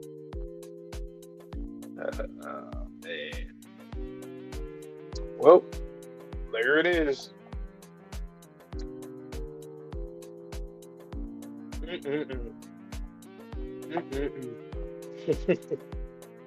Great chapter though. And I'm really enjoying Dandadan. Like we're hitting a stride with these volumes. I mean, it's been good since the first one that we're reacting to, but like I love the pacing of Dandadan, just the way everything goes. It doesn't like go all the way to 100 off rip and then go downwards. Like no, it just progressively series just keeps climbing for me. So, but go ahead. All right. That makes me think this is going to be a classic weird Dandadan chapter. And welcome to chapter 300. No, 3 digits. So chapter 100. Sorry, messed up that intro, but we persist and we move on. Chapter 100, close that gate. Move that bus. Shout out to Home Remodel. They're coming out over there. We must hurry. We have to retrieve the nut from the teleportation system. Oh, that's a new one. Or it's been upgraded because we might have seen something like that. Bruh. Just like the way that the page turns and then we just see this intimidating foe in front of us. It did not waste a second. Just started firing the laser beam. You can suck it. That's cheating and you know it. Ah, the other one comes in. Okay, so she grabs Okarun. Thing's coming in for a punch. Or kicks, I should say. Punches and kicks, both. Oof. Alright, firing more. Okay, they look. He's saving her with his... oh my god, I'm blanking. Telekinesis. There you go. Serpo, allow me to be your shield. This is about all I can do. Now, like you did before, please defeat them quickly. Machine gun fire. Oh, got part of his noggin shot off. Whoa, you're getting hit. Let me help too. There is no need. It is more important that you defeat those people. With only one arm, this is all I can do anyway.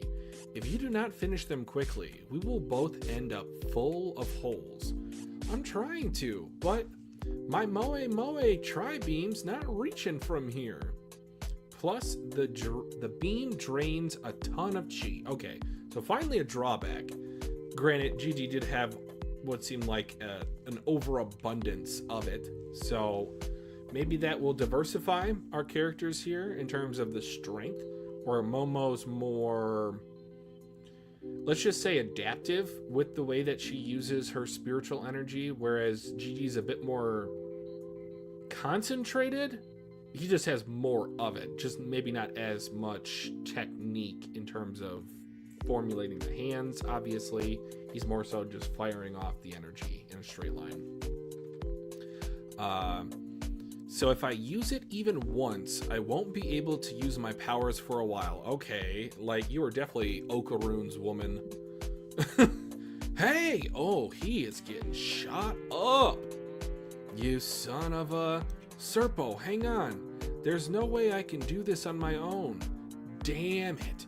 Serpo! This is interesting. Welcome back, Vamola. Bang! Kaiju punch. Vamola. Invisibility shield. Oop, tail whip took off its arm. It explodes. Use this.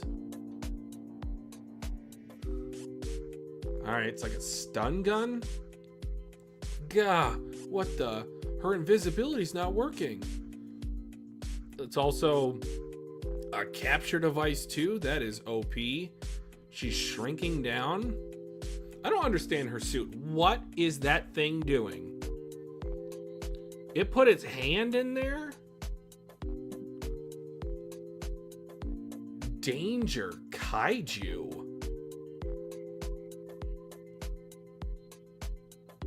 Is she holding on to something? Is that like a backpack?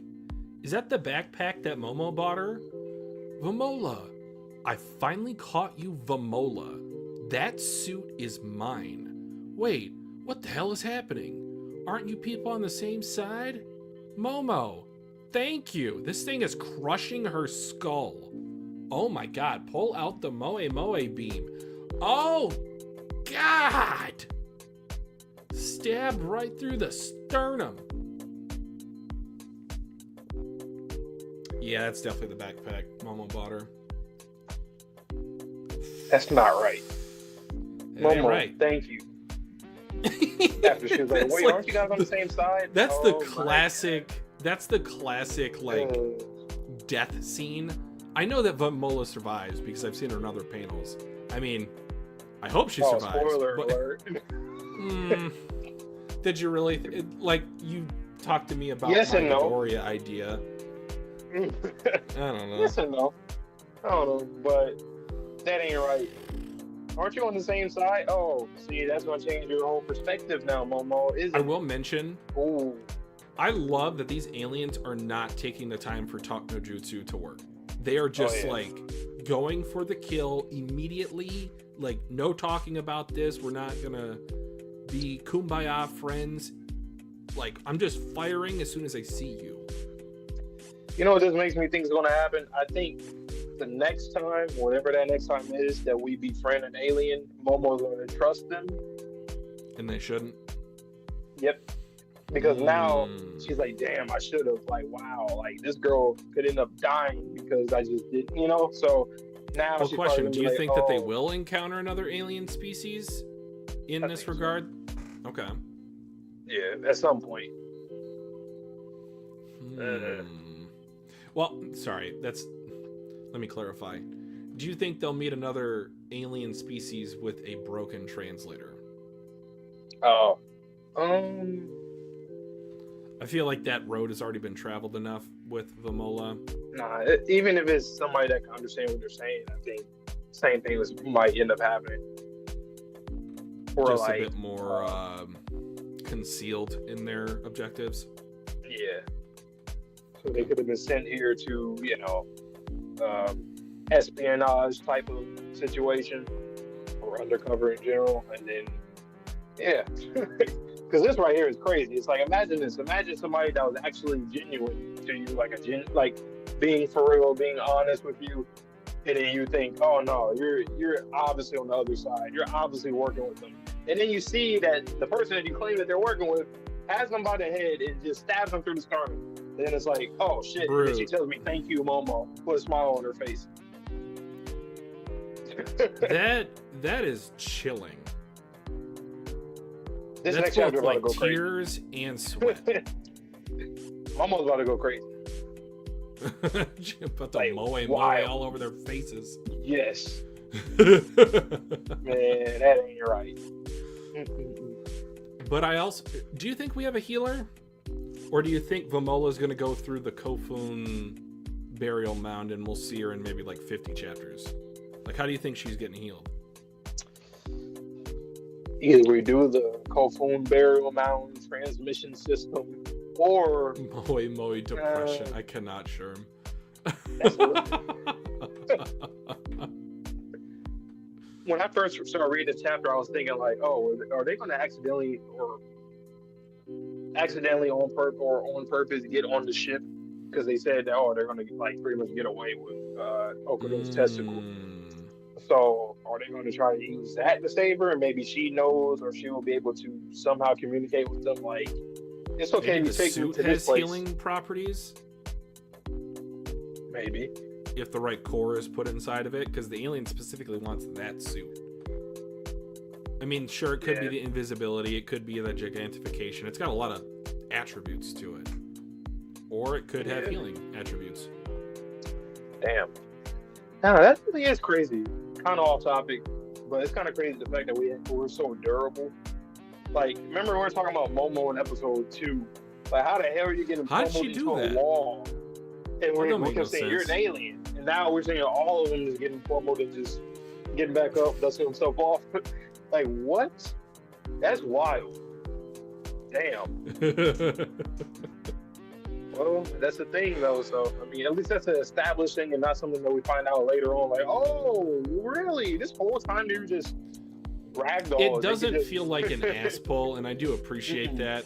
Like, it is something that's different from this world when you compare it to other ones, but I mean, if that's the rules of the world, that's the rules of the world. That's just good power scaling. I know I don't like talking about power scaling, but that's a good aspect of it. And it just makes you more anticipating, like, the aliens, how do they respond? So, like, what kind of tech would they have that can really do something, you know? You think they switched to physical hand-to-hand combat? Is that why they're using hand-to-hand combat? Maybe. Because the lasers don't work. That's kind of funny, too. You would think, like, that's literally a whole, like, cliche, aliens using lasers, and now they can't use them, no, when it comes to us. Oh, not today. Not here. Once again, man, I'm glad I haven't got spoiled on the series. I don't know what's the big bad. I didn't know no other character designs from the antagonist. Again, nothing. I've seen a few panels here and there. I've seen like Vamola sitting in the classroom looking adorable. I saw like the Lovia panel from Momo to Okarun.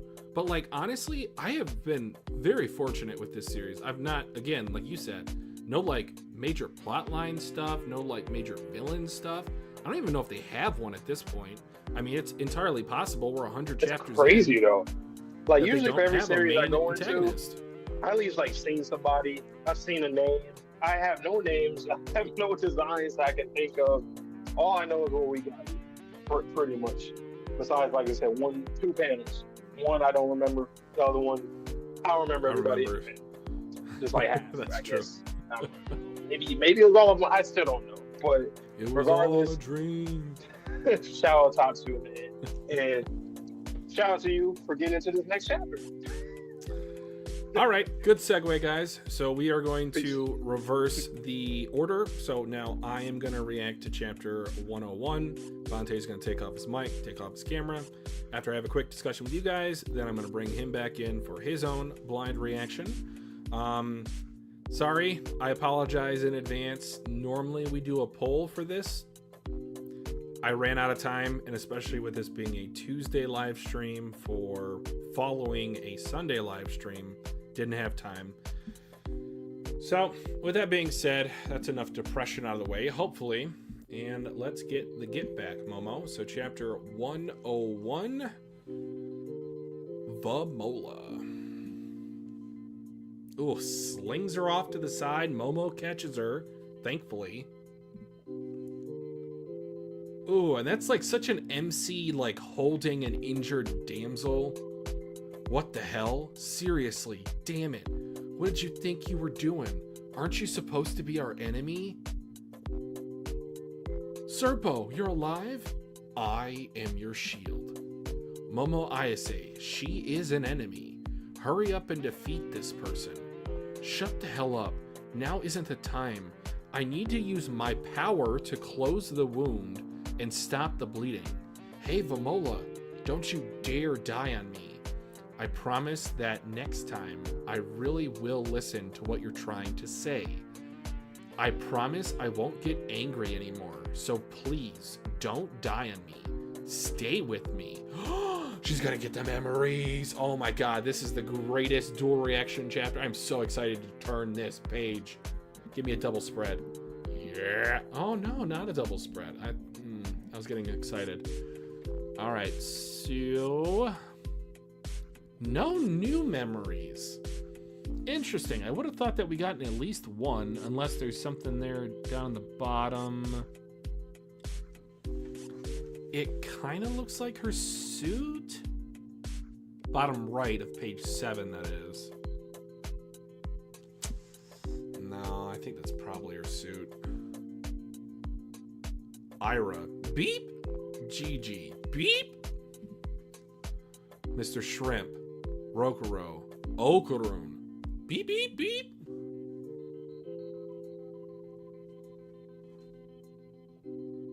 Oh my god. Her species was conquered. Oh my god. This is chilling. That either her dad or a priest is de-limbed 3 of his 4 limbs, stabbed through both of his eyeballs and the top of his head.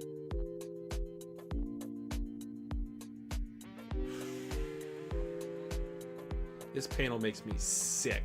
And you see like the structures in the background, maybe of Aztecian or Incan descent, or this is what they all look like, the transmission systems on other planets. You see a corpse on the ground, their blood is overflowing on the bricks. You see these other aliens like piercing through the solar plexus of all these other members of her race. I think she is the last of her race. God damn. All right. Whoa, it's like Space Marines? Okay, is this like our own personal world? Is this like humanoid? These look like Space Marines from like Warhammer. Oh, and there's like manipulation. Okay, so forget what I just said, because now I see the, let's just call them antennae on these humanoid people.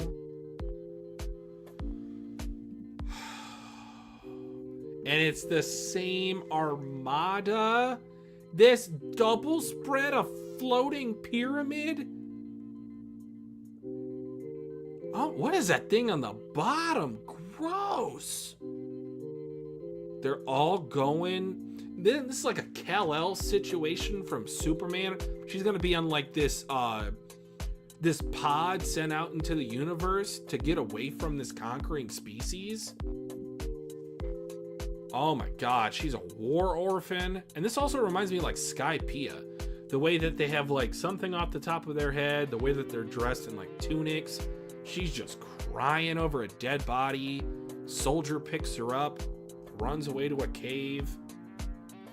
Ugh, I hate this. Why do I gotta clean up some strained kid's shit? Well, you're the one who picked her up, Banga. Take good care of her. Tome, Aja, would you two give me a hand here?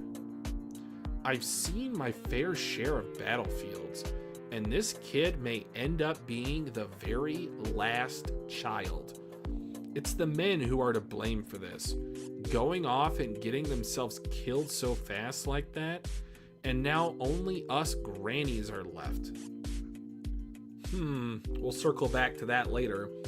See, the thing about me is that no way, no how am I doing things for other people. If they can't look after themselves, they can go die in a ditch. And then she's just like on the back of this granny's suit. It's like the meme about the babies going through like turbulence on the back of a mom. This is insane.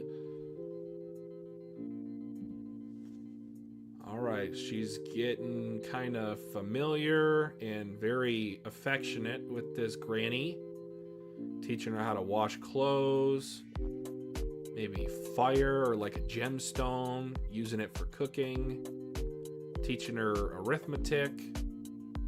What is this 1038 of One Piece mural that I see in the background here? Hey, pop a squat and put your hands together. This here is the god of us Sumerians. So, okay, I gotta go back to that too. There's like 7 things in this chapter. We pray to it at the end of each day. When the people of Sumar stand on the brink of disaster, the Lord will appear to save us. And that is bullshit. She's so shocked.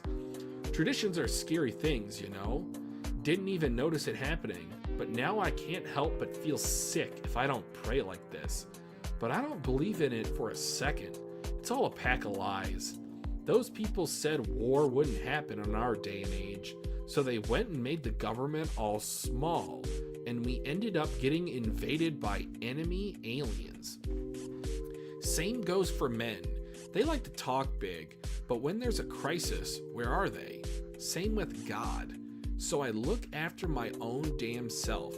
I don't give a shit about anyone else. I'm gonna survive this bullshit, even if it means I have to sacrifice a few people to do it.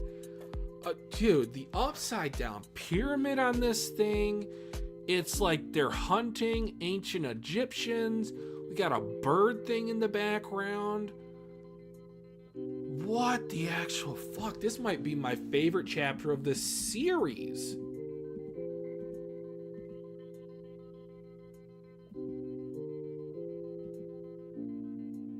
I am at a loss for words.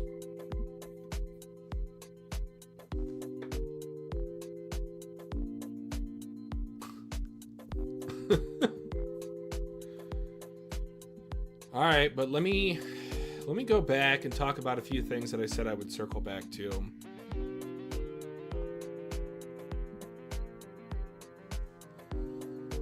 Sorry, just give me 1 second. Okay, so at least Momo is attempting to heal the wound. I don't know if this is on a spiritual level or on a physical level. She's trying to close up the blood vessels. Again, I don't know the extent of her power.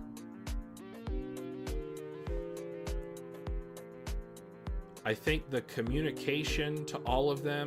Oh, I didn't even realize this. Okarun's got an earpiece.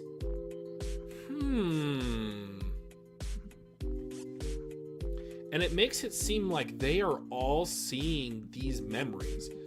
Potentially because Momo was the one that interacted with it. And this thing, since it's a hologram projector, it could potentially give the memories from Vamola to the entire crew.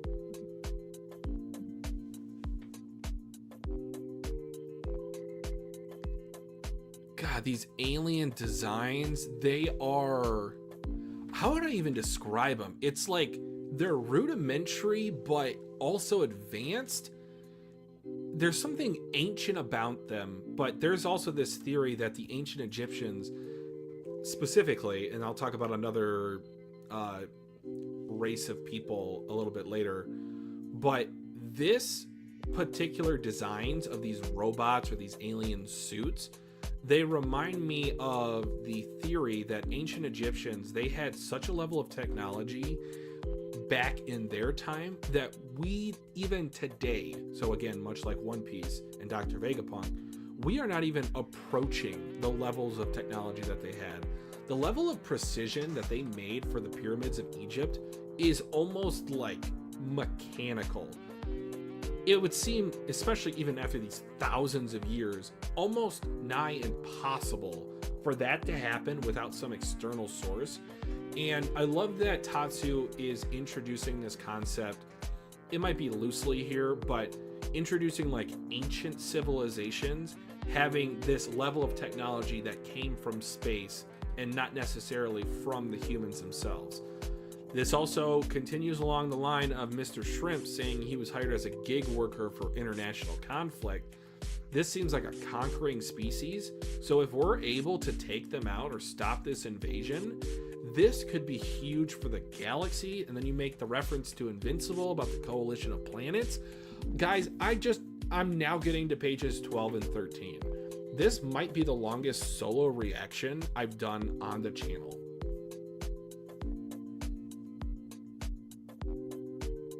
All right, I agree. Everything that you're saying, Sherm. I think this is my favorite chapter of the series. And then like this pyramid thing, it's the same destroyer battleship that we saw that was coming to Earth. So these things have, I don't know how quickly Vamola ages. So this could either been about 10 years ago, 15 years ago, or this could have been centuries ago if they age slower. I did not peg her as a war orphan though. I thought something happened to her people, because it seems very strange that you would immediately tell a member of the opposite sex that you are now this person's betrothed just because you beat them. That implied at the time, and I was not spoiled on her backstory, thankfully, that implied at the time that this was a dying race. So obviously it's because they were killed off. It's not because of like a disease, like maybe Mr. Shrimp's people, or and then you have like these adorable and lovable old grannies. Let's get into that next. Grannies seem to be again, underlying theme of strength. Now, I know in Japan, Vante and I have talked about this previously quite extensively, how children are a lot more independent than they are here in the West, but they also have a different sense of values as it relates to older generations. So their grandparents, great-grandparents, a lot of Eastern cultures, they do tend to live in one household. And then the head of the household, where that term comes from, is primarily the dad, but sometimes the mom, takes that mantle over after it passes down from the grandparents. So either, again, the mom or the dad. So the point of this whole dialogue that I'm having is, I wonder if Tatu was raised by his grandmother. I wonder if his mom and dad might have passed away. I will have to look into it. I know he's a little bit younger. I think he's maybe in his early 30s, so around my age. But this chapter makes me want to go and look into his biography of whatever has been published in the past, just to see. Because especially these three grannies, like, this could be shot for shot what they look like back in his hometown. Maybe his grandmother had these friends that were always coming over to his house. Man, and then these self-inserts, it just gets so depressing. Like, did he have this trauma in his own childhood? Or am I completely over-embellishing, conflating, I should say, this story that he's writing to his personal life? It could be that, honestly.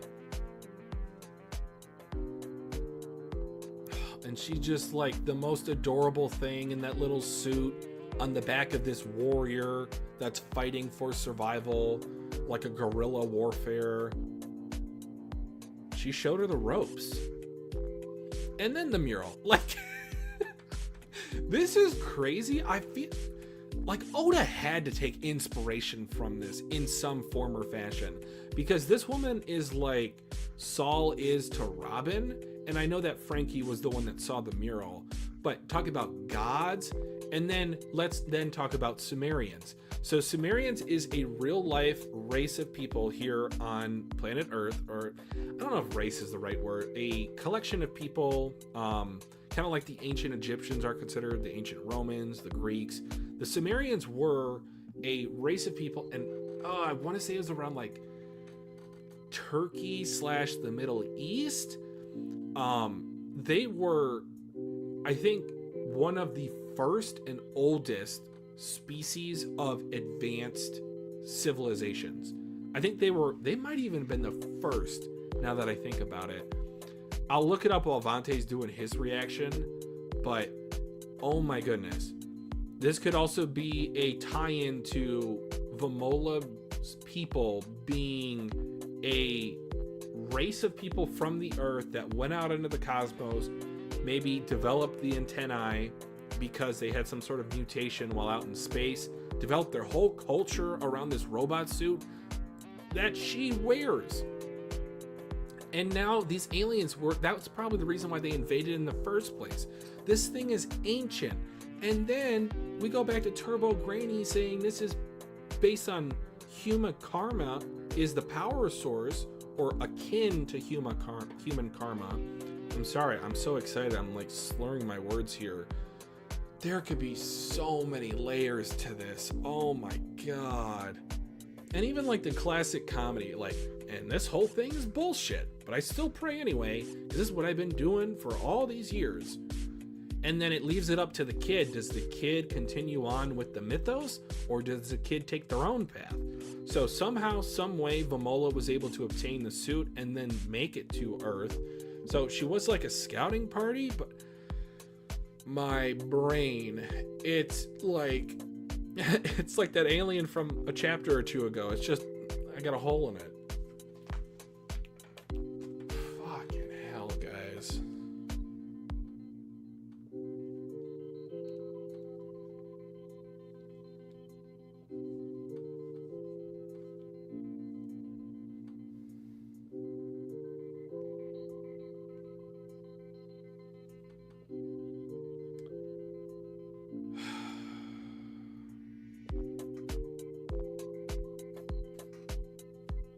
Yeah, favorite chapter in the series.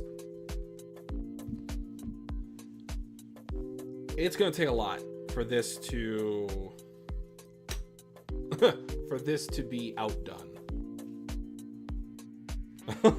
Yeah, I'm sure I will, Sherm, because that's what happens when I watch reactors, and that's why I like watching One Piece reactors. Specifically, is because they give me fresh ideas on the same source material. Similar to this one was one of them ones, so it took a minute. I'm not going to influence your opinion. This is my favorite chapter of the series. Enjoy. Wow. Okay. Well, that's quite the influence. I mean, in a good way, obviously. All right. Dandadan. Jesus Christ. It took me back to the home page to jump. No. I'm trying to get to Dandadan. All right. Chapter 101, titled Vamola. Vamola, okay. Titled Vamola. And right in front of her eyes, and then they just tossed her, just discarded her like she was trash, but Momo caught her with her aura hand. What the hell? Seriously? Damn it. What did you think you were doing? Aren't you supposed to be our enemy? And now she's trying to like make sense of it, even though, I mean, it should be obvious that, she wasn't. But regardless, either way, even if she was an enemy or not, the fact that just happened to her, that she's like, what the fuck? Circle, you're alive. I am your shield. Momo Ayase, she is an enemy. Hurry up and defeat this person. Shut the hell up. Now isn't the time. I need to use my power to close the wound and stop the bleeding. Oh, we're just talking about healers. So is Momo going to develop some kind of healing technique somehow? That would be wild. Hey, Vamola, don't you dare die on me. I promise that next time I really will listen to what you're trying to say. Yeah, because after she tore her ass, she walked away and left. I promise I won't get angry anymore. So please, don't die on me. Stay with me. Is that her aura? Is that Vamola's aura right there?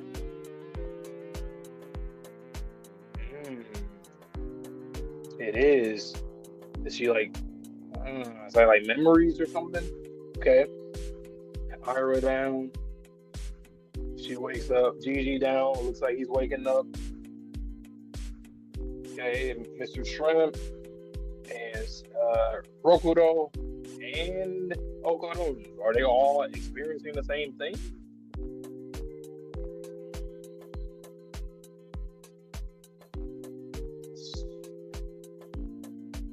They took all of them? Did they all get stabbed?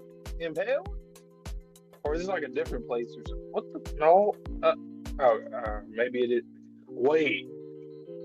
Oh, this is Vamola's people. I see the antennas on whoever that. Damn, his foot is off. Like they got both his limbs. Damn, this is a gruesome ass panel. Yeah, it must be her folks. And obviously, the alien with the belt is one of the people that we're fighting against. So, like I was saying before, this is like an adversary of them. So they were just using that to, try to get one up on us. Wow. And this is like the chief or somebody of like high importance, at least. I could be wrong. That might just be their drip, but he looks kind of, in a high prestigious. And yeah, this is a massacre. Wow. Oh my, just getting impaled.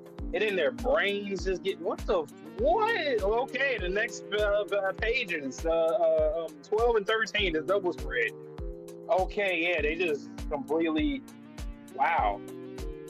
Is that them that picked up the pyramid, or is that transmission, or were they hiding in there, or are they about to leave?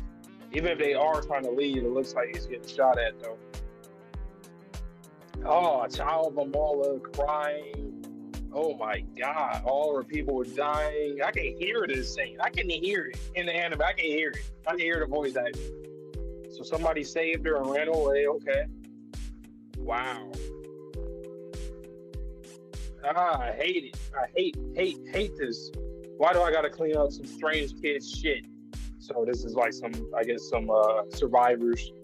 Well, you're the one who picked her up, Manga. Take good care of her. Tome, Aja, what would you two give? Would you two give me a hand here? I've seen my fair share of battlefields, and this kid may end up being the very last child. It's the men who are to blame for this, going off and getting themselves killed so fast like that, and now only us grannies are left. They kind of remind me of Vinland Saga, kind of, a little bit, with Gardar and that whole backstory. See, the thing about me is that no way, no how I am doing things for other people. If they can't look after themselves, they can go die in a ditch. All right, Dandadan from One Piece, is this like a Dandadan situation? Ironic, Dandadan. Tatu, is that a reference? I don't know.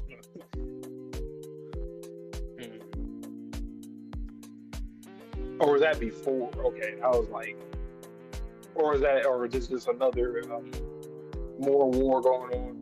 But they're saving her though. They saving her. They're getting her out of there, going to safety. Okay, so she cooks for her, doing certain things for her. Probably taught her a lot of different things. She's doing the same things, I guess, prepping her own clothing or washing it at least. Riding. Okay, a mural. One Piece once again. So the dinosaur, hey, pop a squat and put your hands together. This here is the god of us Sumerians. We pray to it at the end of each day. When the people of summer stand on the brink of disaster, the Lord will appear to save us. Wow. Yokai and gods, and aliens. What a series. Wait, let me look at the mural again a little bit. So I see the pyramids.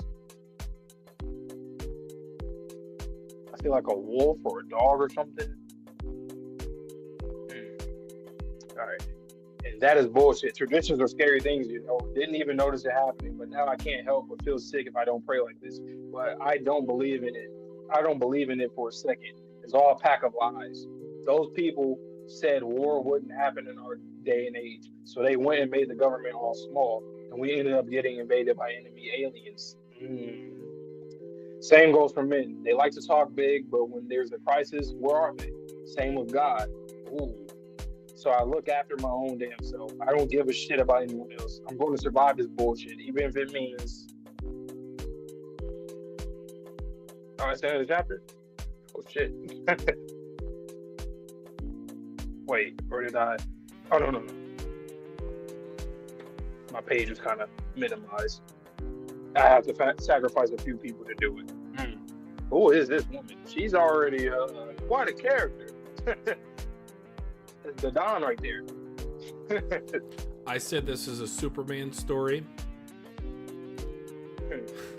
I also brought up, obviously, the mural in One Piece. Oda, 10 billion% influenced by this chapter. There's no way, no how that was independent.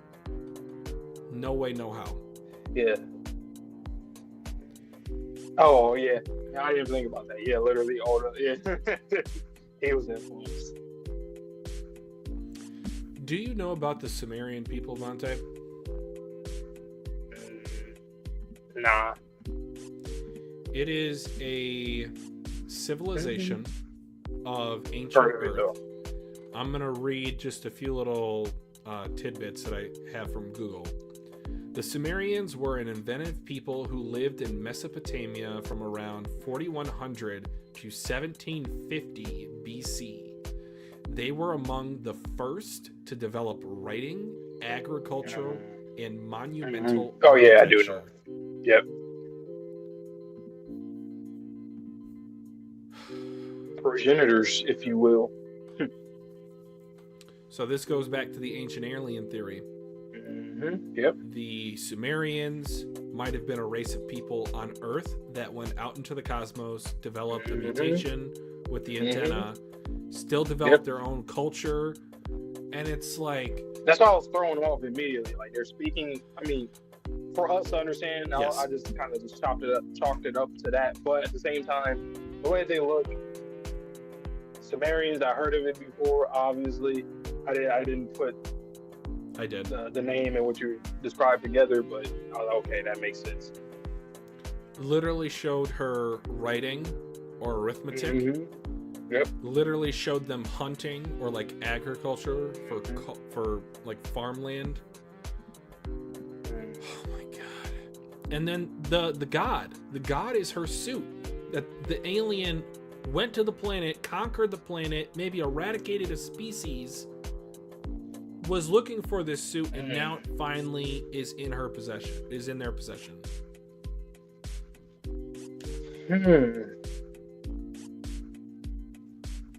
Damn, how old is Vamola?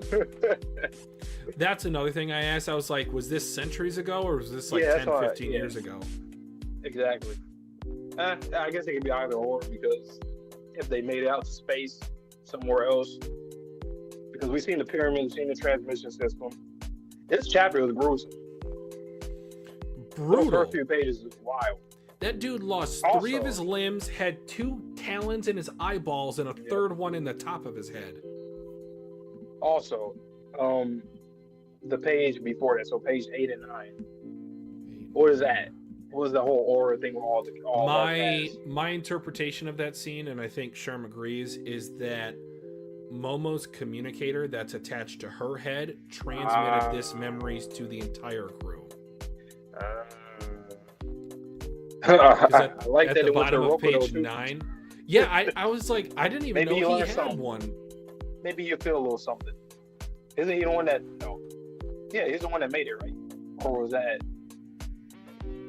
What? I thought it was Serpoian tech, the communicator. Yeah, it is. Or you just meant like you didn't know that he had one too. I didn't know Okarun had one. Oh, I thought Not Rokaru. I thought about Serpo. Oh, yeah. I was like, interesting that Okarun had one. They must have put it on his head, or they had a spare one laying around. Probably. Yeah. Yeah, I can't believe he referenced the Sumerian people. I never expected that. That's funny. Like, that name sounds so familiar. I just didn't put the name and the description together. I thought I was thinking of immediately knew it. People. I immediately knew it. I was thinking about. Yeah, that's really fucking old. Agriculture. Yeah. That's like. I think they're considered like grade, one of grade. the first advanced species Mm-hmm. civilizations. And the pyramids, they have pyramids too, just like Egypt. Yep.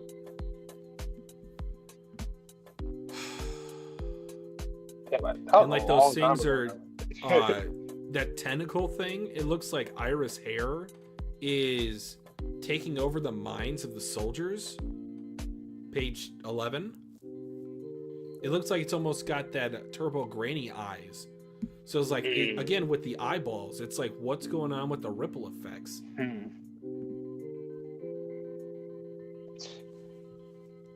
Yeah, this chapter is different. It had a whole different feel.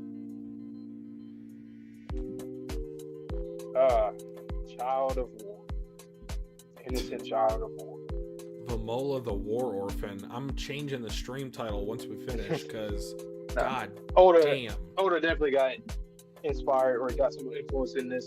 But I really do. This reminds me of the Don, too. Am I reaching? No, because, I mean, like, you know, older lady, she doesn't want to take care of the kid, but she, exactly, that's literally exactly you know what's hilarious? In the same chapter that Dadan was referenced, Oda used this chapter to reference in his own work. That's so cool, man. If I'd have been at like the end of the year party for Shonen Jump, it's like the Spider-Man meme. It's like, oh, you referenced my Shout out to the so grannies in this series. I said that too. I was gonna get to it. Also, I asked the question, do you think maybe Tatsu was raised by his grandmother? Hell yeah. Absolutely. Hell yeah. Absolutely. Like, he makes it like like, I was thinking even like those two other soldiers, they might have been like real world friends of his grandmother. You can even throw, even though she's whatever, what are they called? The subterranean people, the old lady. Subterraneans. Ritual shit. Yeah, like, even like that might have been an old lady he encountered in his youth.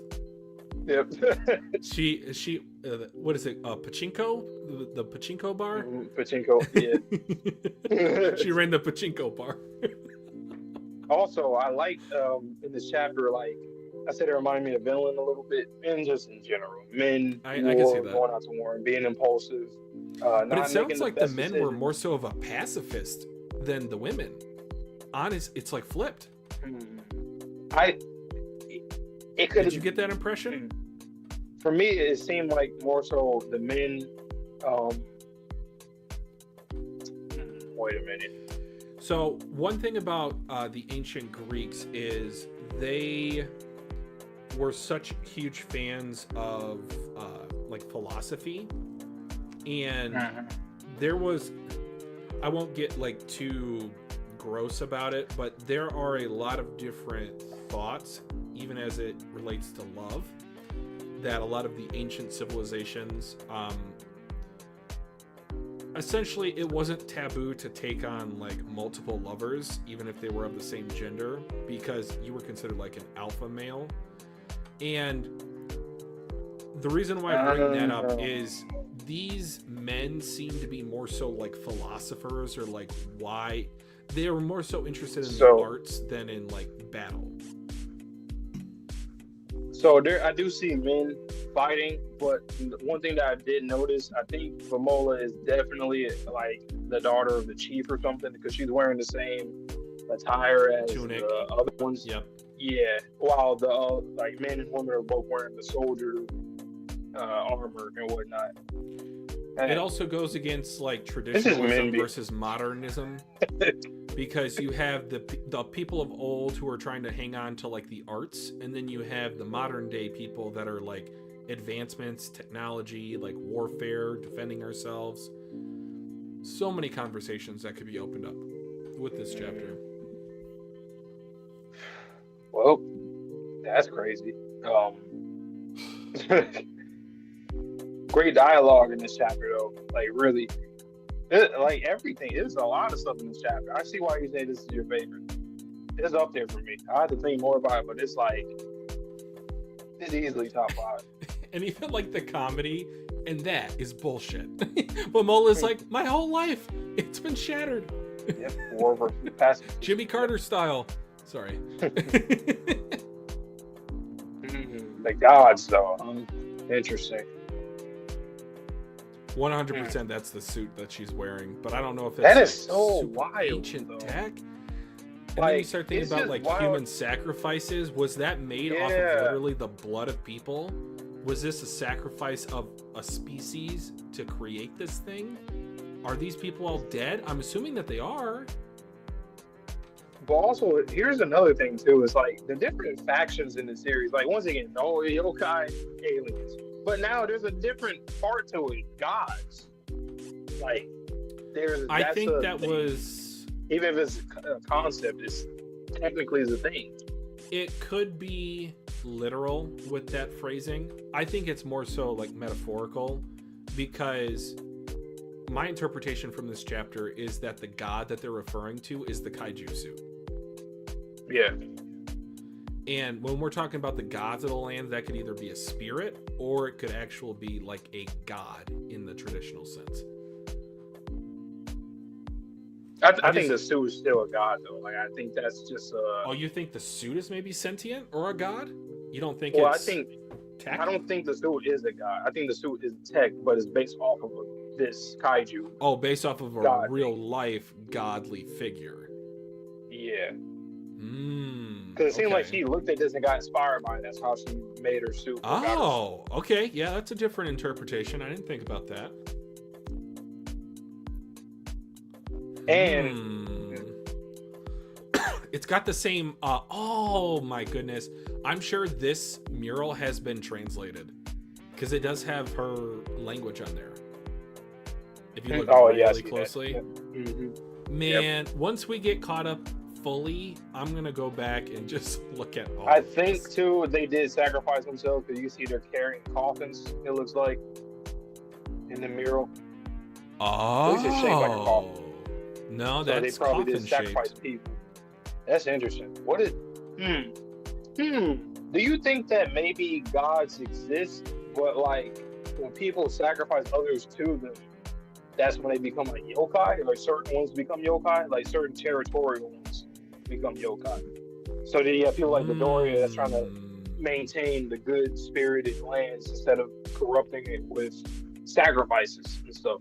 That's why she has to stop exorcism she has to do exorcism so that these yokai don't like they can go into the void and not be returned to this plane of existence as yokai.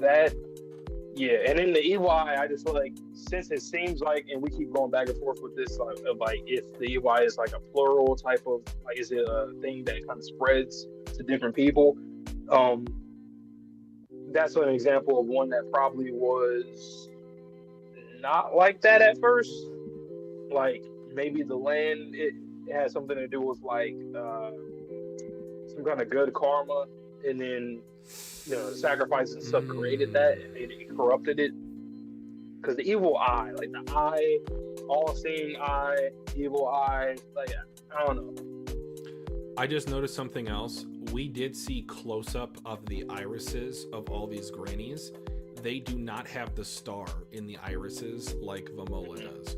So the guy that got his eyes stabbed into, that might be representative of that being her dad, like you said, or it could be a certain special sect of these people that have the potential to maybe bring about the god as like harbingers of doom, or they can summon the god if they have enough trauma.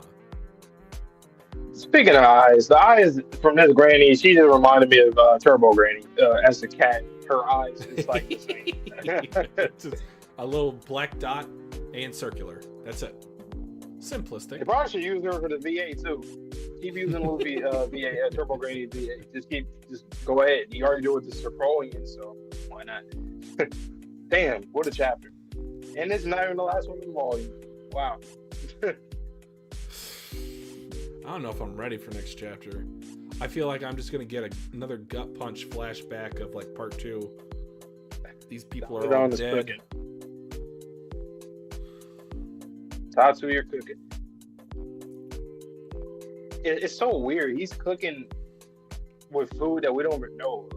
Like, it's like we've never even been. You're so cultured. Like, introduced to this food, but it's good. Like, it tastes good, but we don't. You ever heard of kumquat? No, I've never heard of kumquat. Like, what the hell? Like, we still don't know nothing. But he's cooking though. Like, we know he's cooking, but we don't know what the hell this is. It's like a multi-course meal. It's like, man, first course is excellent. What's he gonna do next? Second course. Oh my god, this is better than the first. Man, what an ecosystem this series is. This is a very crazy, detailed ecosystem. All right, well, next chapter. All right, last chapter tonight, guys. So again, if you're liking any of our conversations, reactions, dialogue, jokes, like the stream for us, we would appreciate it. Favorite art term? Nice. This chapter 102, Vamola 2. All right, the resistance fighter, she's growing up. She's starting to be one of them. Mother, these clothes we found in the ruins are awesome. I can run really fast. Don't call me mother, you numbskull. Call me Miss Banga. It ain't like we're related. Address me respectfully. Got that? Aw, enough already, mama. You no good. Also, immediately, before I even turn the page, I'm liking that we're getting her personality because we don't have the language barrier anymore. So, I don't know, I was starting to get the impression in school, and I don't speak from experience, obviously, because I've never had this experience in my life, but being dropped into a fresh new culture, it made it seem to me like she was a little bit slow. And I don't say that disrespectfully, because obviously it is an entirely different language that was being learned, and kudos to her for picking up what she did. But this, even just the first panel that we see on page 2, the way that she comes in at an angle, arms extended, smiling, blushing a little bit, saying mother, she has so much personality that has yet to be seen. And I'm just excited to see it. Vamola's sure grown up big and strong, isn't she? You won't have to worry about old age now. Don't be ridiculous. Vamola, I don't mind if you call me mother. Nuh-uh. No way, she says. Hear that? A sweet little thing. Vamola is the daughter of all us Sumerians. According to the scouts, there are more than 3,000 Sumerians still alive to the west. We'll go join up with them. This is literally all grandmothers. Suge, are there really still that many? What guarantee is there that they're still alive? Well, even the enemy can't wipe out 3,000 Sumerians in the blink of an eye. This is the first good news in ages. If there really aren't that many, we might finally be able to win this war.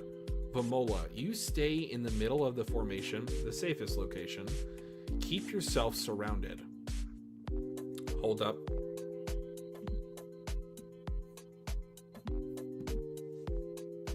What the fuck?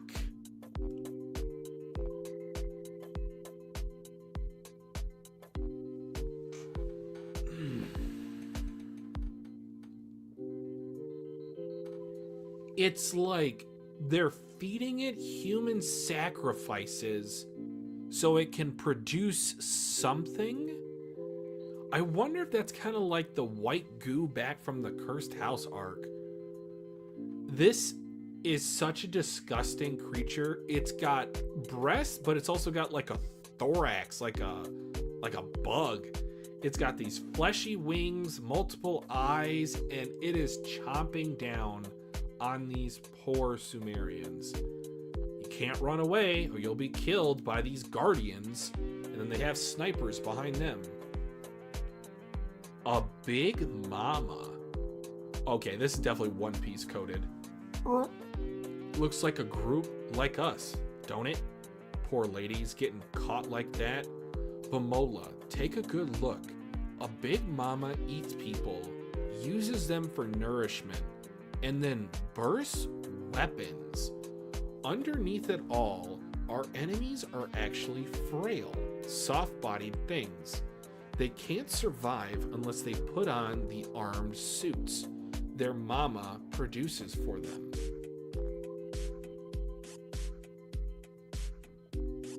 It created the kaiju suit?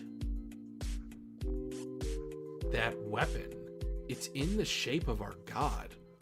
all those people who got eaten asked God for help and died. That weapon there is the very embodiment of Sumerian hate. She is literally carrying her people on her back. Wow. Let's get going. We're not gonna help them? There's no way. If we don't hurry and join up with those other 3,000. Okay, I feel like Vamola impatiently, maybe even arrogantly, naively, is going to go after them, try to save them. All the other grannies are going to die. She'll be the last sole survivor, and that's how she gets the suit. We'll end up like them. Oh my god, and they're trying to pull... Oh, they're all chained up together. She didn't save them. We're just trekking on through the forest.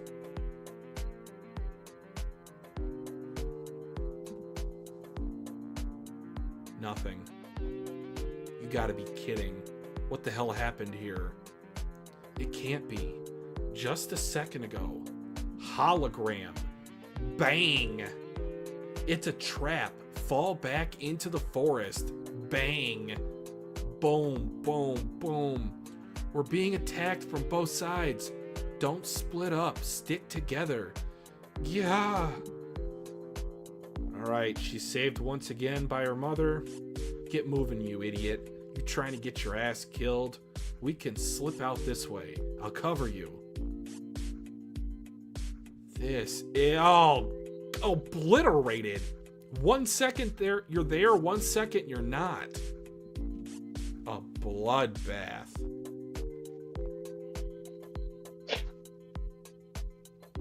This series is one grandmother lost her leg. Yeah. Yeah. And I think the other one's dead. If That they're not is both dead. The revelation was crazy. And just new info. Big Mama, huh? Menos Grande? Crazy to make their weapons. And then it made It's that like damn Promise suit. Neverland-esque too? Yeah. Yes. And yeah. Very much so. Weapons, boys. I feel like this reminds me of something else. Hell's older. Paradise, maybe? A little bit, yeah. Yeah, I can see that. Honestly, older too. Once again, like, just the whole praying to God to give us power, to help us, save us, war, just Oh, I I can't really missed say that crimes too. against humanity. But... Sorry, Vamola prayed for him, but go ahead. Mm-hmm. Yeah. Just the. I mean, this is just like a sample of what's going on in the cosmos. What the fuck else is going on? No, Elsewhere. there's no aliens. I'm gonna put my head in the sand like an ostrich. They don't exist. I can't see them. They can't see me. This like Imagine we get something like that in here. Imagine we get something like that with the character in the story where it's like, better off just not interacting with other species. Yes. Nope. That would be crazy.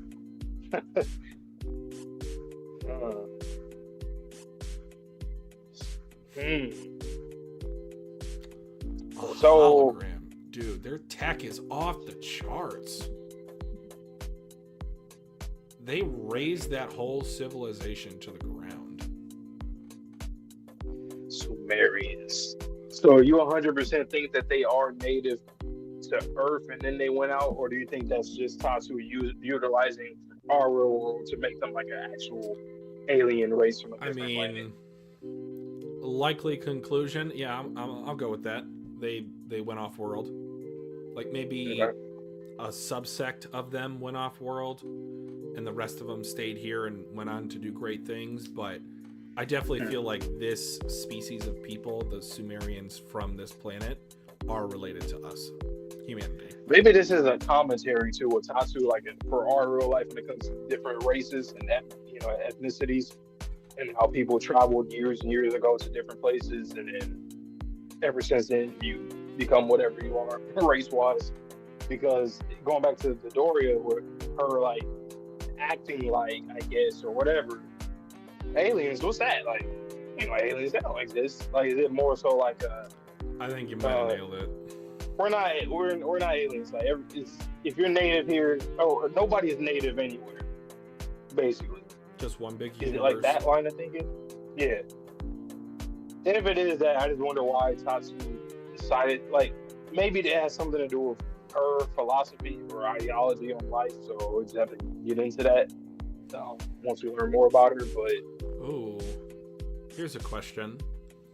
Do you think, given how Momo's powers seem to be special, and we've now gotten 2 direct confirmations that when her spirit hands touch another person's aura, you get that person's life story into your head, do you think Seiko has a similar underlying power? Because if she's seen all these exorcisms that she's gone through and like the lives of all these people, she could almost be on like the point of breaking mentally, because she's an older exorcist. She's been doing this at least since, I don't know, 10, 15 years, if that was the same woman. I know we didn't see her face, assumed to be her, of like exorcisms time after time after time. And if you're getting all these memories of all these people that became yokai because they had some traumatic experience happen to them, because that's the nature of how they turn into yokai in the first place, what are you going through in your head if you're seeing all these stories go on? If you're seeing all these pain, atrocities? I think she definitely has that kind of power.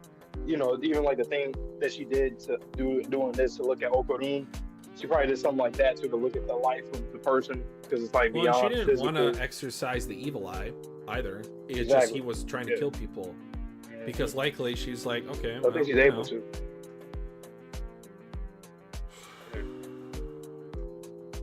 And she's a professional, so she has to.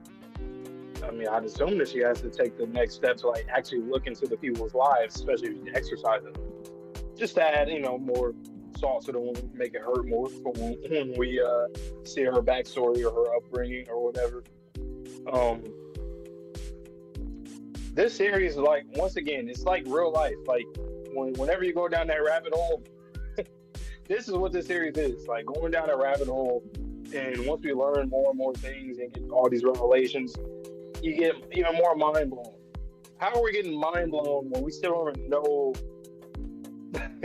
like specifics in this world, and we're still getting mind blown for play? That's not cool, Tatsu. Our mind can only take in a certain amount of stuff. This is a very touchy subject. I just want to let people know, in 2025, there are slaves in this world.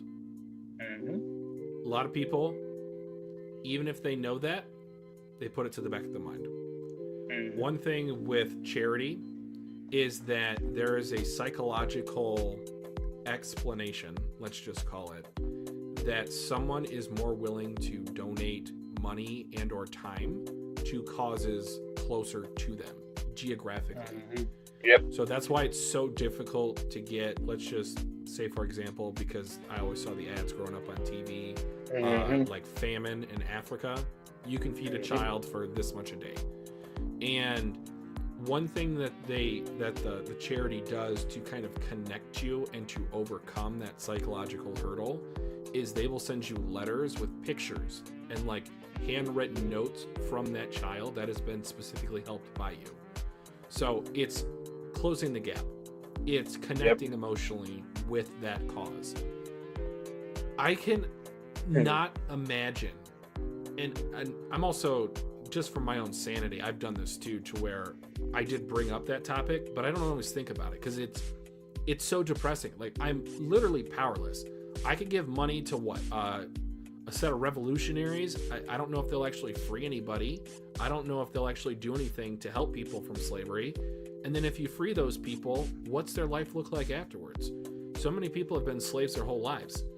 And I know it's a touchy subject. It's not something that a lot of people even feel comfortable talking about. But the way that they're using these people as an energy source or a food source for a creature that turns into more weapons that then can kill them even more. Could you imagine your blood and essence? You can't even get death because your body, your blood, your soul was used to create a weapon to kill more of your people. Terrifying. Absolutely horrific. And once again, and just like what you were saying about real life situations like with slavery and anything, warfare, anything, like trafficking, all that kind of stuff, where I think this is just another commentary on that too, because, and you're right, when it comes to us, like you typically will, try to help with things that are around you from your state, your country, your city, whatever it is. And it could be something that's not even that crazy compared to something like that, like slavery or famine. Be like Big Brother program, just mentoring people. It could literally be anything that you give your time to. Exactly. So it's one of those things where that's another morality tester for people. Like, I don't think that, like, honestly, if you just don't have the means to do it, you probably won't. But even if you do have the means to do it, sometimes you still tend to help out what you know, like people that you know or people around you. And it is one of those things that sucks, but humanity. What was it? The conversation of love. That was Vinland season 1. You love your mother.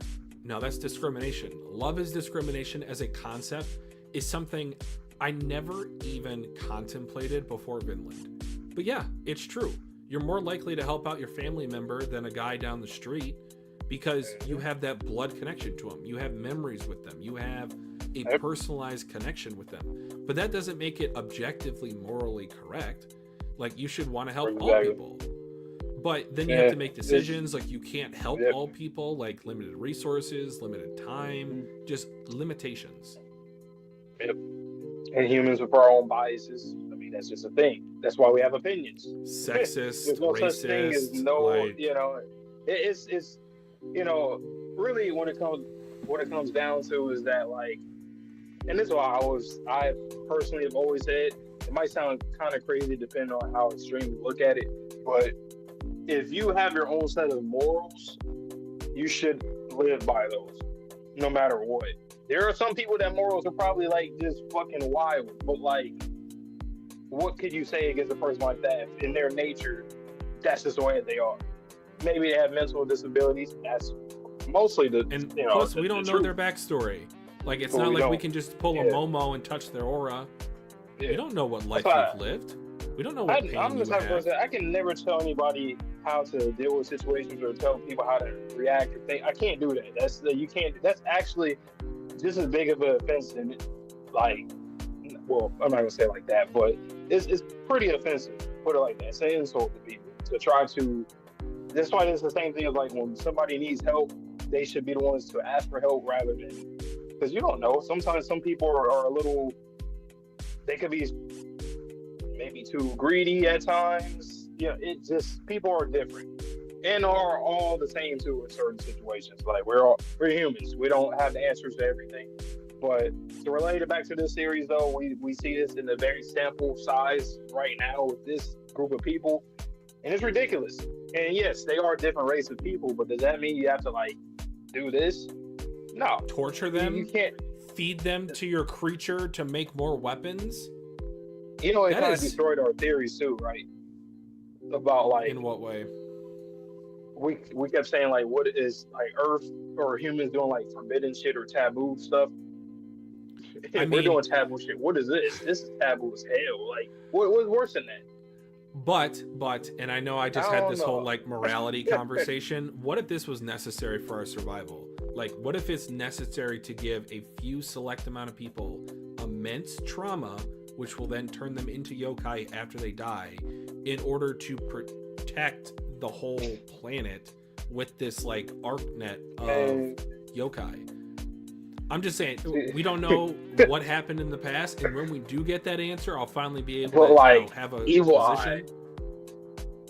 Well, that shit's vile. I get it. I get it. But here's my thing. It's like I was just talking to my mom earlier about this because I got a letter for jury duty. I'm like, man, well, for one, I literally can't do it because of my job. I can't do it. Can't go. But one thing I was saying, I was like, man, we got so many people nowadays.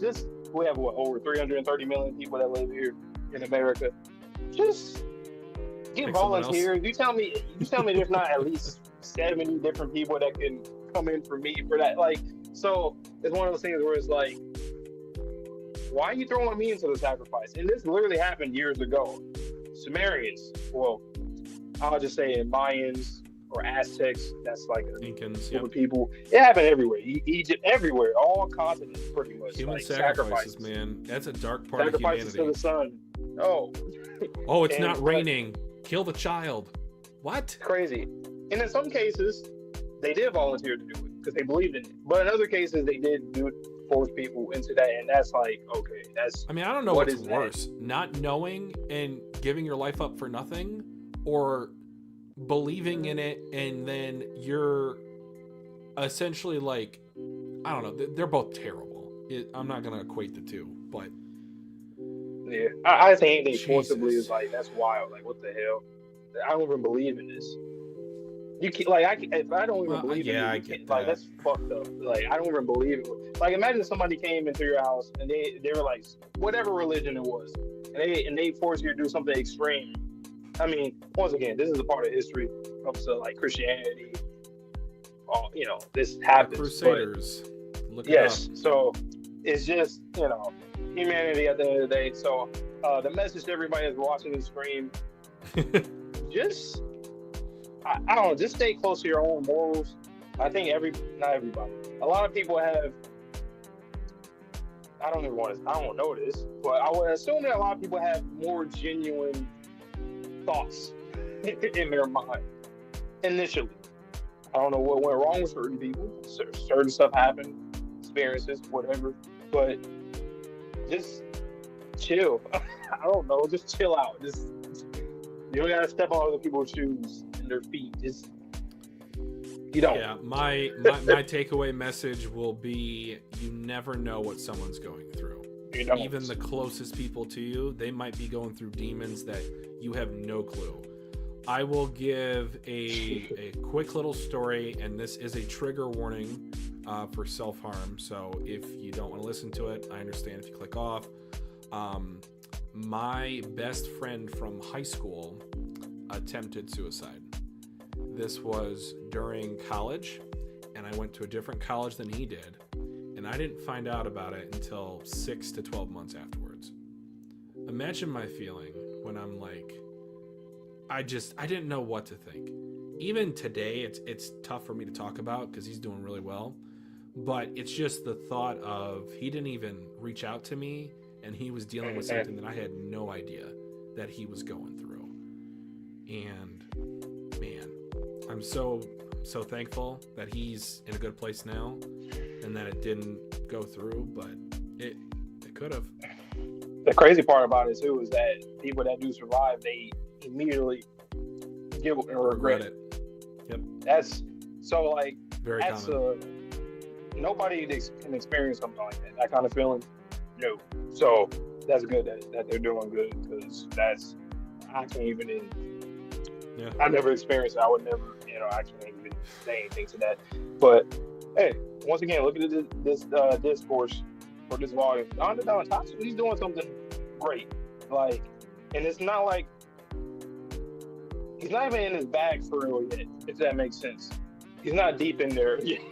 There's still more that we have not seen. He's starting to get into there, and we're extrapolating a little bit, but yeah, not to talk about the sadder stuff at the end of the volume, but even like the spiral stuff at the beginning.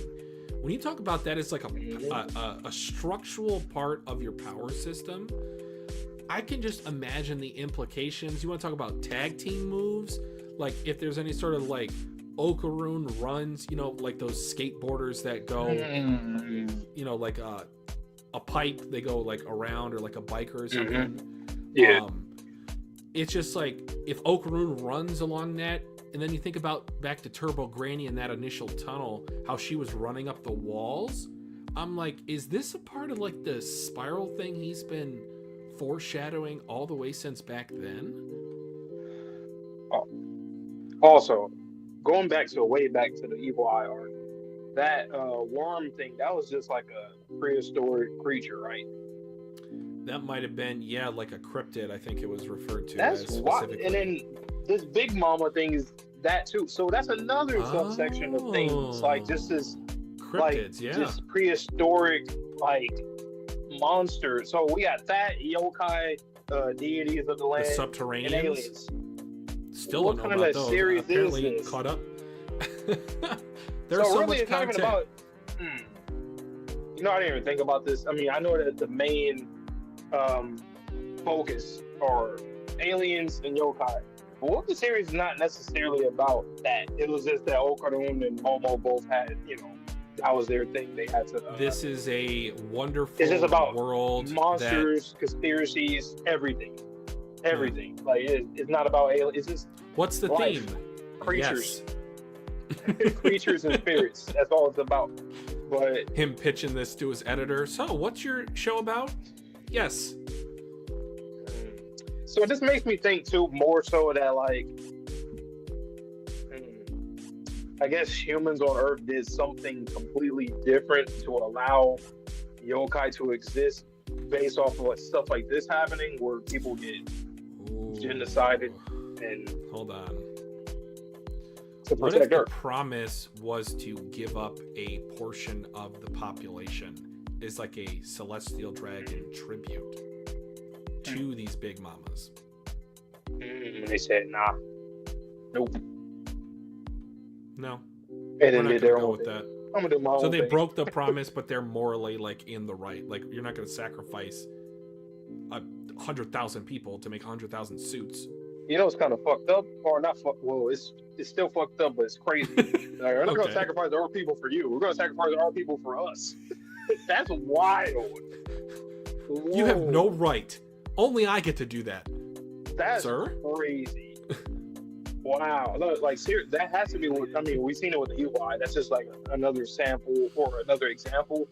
Like, we seen a sacrifice God. or something, and then it turns to something else. So, essentially, you sacrifice your own people to protect your people against people who want to use your people to sacrifice them for them. So, at the end of the day, what is this, like, what is the main, not the main thing, because there's a few different things in the series, but what is the theme for that? Is it just like, I don't know. This series is pretty fucking dark with its themes. There's a dark comedy aspect to storytelling to where a sacrifice was literally meaningless. What if it's like sometimes sacrifice is meaningless? There's no point in you giving up your life. So going back to the human sacrifice conversation, like there was no need for that. It changed nothing. And then the void. It's like, so we do How all does of that, that and then work that into person everything? dies. So it's like you sacrifice somebody. So the evil eye, I'm gonna use the evil eye as an example. Erasing the memories is like the kicker for me. Sorry to cut you off, This- but like, Yeah, no, seriously, yeah, it is. how do you erase a person's memories from other people? Not Yes. not their memories. Never not existed, like no brainwashing legacy. them. No, you never existed. I'm sorry. What were you gonna say? That's crazy, especially if there's like a noble-esque character. So let's say Turbo Granny, right? We think eventually she's gonna like save us. Yeah, she's been doing it actually, but like someone like her saving our lives. We think there's gonna be a And we final don't remember. sacrifice. Yes. and we don't remember her. But the viewers do. We remember, but they don't. That's fucked up. That's what But- makes it so powerful. But like, yeah. So I was saying, like with the evil eye, for example, this kid, right? There's a ritual and sacrifices. He turns into this yokai. Mhm. Now, say if he ends up going to the void, so you pretty much did all of that for nothing because, well, the person. Well, I'm not saying that his situation is the same as like the general that we're thinking about, but essentially the same thing. Where it's like someone got sacrificed, the yokai is birthed, the yokai dies, they don't exist no more. If they were left with regrets and all that, it's like you said, what is the point? You're doing all this taboo shit to people, and then they're just gone. Or It is you both might end up losing cruel against, and unusual punishment. and then you still, and that's not saying that you're going to win against these other aliens. They still could annihilate them. Then what? You did all of that sacrificing for nothing. And we haven't even talked about the government this stream. Like, what do they know? What have they been They doing? know a lot. Who have they sacrificed? Who have they made allegiances with? What don't they know? I felt so. this is probably the third time that we probably felt uncomfortable in this series. Obviously, the first time, episode 7, so Acrobatic Silky. Yep. Next time, EY. And this one right here, this one kind of makes me uncomfortable in like a lot of different levels from what we've just been talking about for the past 10 minutes. Because it's like, it's so inhumane and ridiculous that like, it's... I think the thing for me, I agree, it's inhumane, but it's crazy. It's like a logic or almost like a numbers game in quotation marks, because these aliens, I don't think, I could be wrong, I don't think they feel any animosity towards the Sumerians. I think they're literally just doing this to produce more suits, produce a higher quality suit. I didn't get any like torturous vibes from them. They're killing them and they're sacrificing them to the Big Mama, but they're not like chaining them. They're not enslaving them and then, well, potentially. I they did have some people lined up for that, chained up. No, but that was specifically a sacrifice to the Big Mom. Well, but I mean, shit. I mean, literally, physically they were chained, yes. But I'm saying like as like workers. Mm-hmm. They weren't like put in prisons. They weren't. They didn't cut off their limbs before they sacrificed to the Big Mom. Like the end result was they're trying to get more suits. It's like impersonal. It's just a nature logic. Thing. Yeah. I keep thinking back to these. I can't remember. Were we talking about this on stream or off stream? How you were talking about the Greys, how they are seemingly the most prominent version of whenever humanity thinks about aliens. But why is that? Yeah. Talked about different species, so like obviously like the octopus. I've heard of reptilians. I've heard of like jellyfish, like birds, but we haven't talked about robotic or AI aliens, to where an alien species, and especially with the technology that we've seen from these things, are they cyborgs? Are they just using technology? Or is this like an AI overlord that's like, go flesh pawns, go commit a crime? You know, I'd never thought about that. Like, say, okay, advanced. So aliens, when we always think about aliens, they are obviously more technologically advanced compared to us. I didn't even think about their AI. What if their AI? No, exactly. What if their AI turned against them, like how we think about? That's crazy. That would be some bullshit. No, see, keep that over there. Don't even start coming over here. We gotta deal with our bullshit. No, we're not. We got enough AI problems. We don't need more. But my thing is mostly just because of like what I'm seeing, them running away, seeing little Vamola crying, seeing all this torture. It's like, I see what you're saying. Like, it's not, there's no animosity. However, it's a conquest, and yes, that makes people feel bad when I use that phrase, but it's not like, okay, they're not graping any of the women. They're not. But who's to say that? Yeah. As far as we know. I'm just saying, from what we've seen so far, it seems like a very cold, like, we're just here for the resources. Put the resources in the bag. Sorry. Oh, the wild. But yeah. But it's like, yeah, I don't know. It's just that sometimes the absence of like, I don't know. Maybe it's not that it's just like evil. It's not that. It's just the absence of animosity. Emotion. Sometimes can be scary because it's like a bear, right? Like the bear. If you were face to face with a fucking grizzly bear, you know exactly what it's gonna do. It just wants to eat you. There's no like animosity. Oh, I don't like you. I'm gonna kill you. There's not any logic to it. It's just that's just how it is. But it's like or emotion to it. It's only logic, I should say. It's just so barbaric that it's like you can't really describe it as evil, but it's so barbaric that it feels like that. Because it's like, damn, unevolved. It's not nuanced. It's not emotional. And it's crazier with aliens though, because they're like, well, these ones we don't. Well, are they smart? Because the way they talk was still are. Well, so here's the thing, and we haven't talked about this yet either this stream, But remember how Mr. Shrimp was saying, I don't know how it works, I just know how to make it work? We previously talked about is like this technology. They're just talented. Are they talented at using it, or do they actually know the mechanics behind it? Or did maybe AI create this and like, hey, put this on, flesh puppet? So maybe they're more like like Neanderthals or something. Like you're just strong, just just go crazy, take shit. Unique analogy, but I think I get it. Yeah. And then like when it goes to Homo sapiens, like we're just honestly we got lucky, but the numbers game and just utilize other tools to our advantage, something like that. I guess like it's not that they're dumb or not that they're intelligent, they're just talented enough to be stronger, more athletic. Because their whole thing is like, we're going to take all your things. So they told Roku to your things are my things, all my things are my things.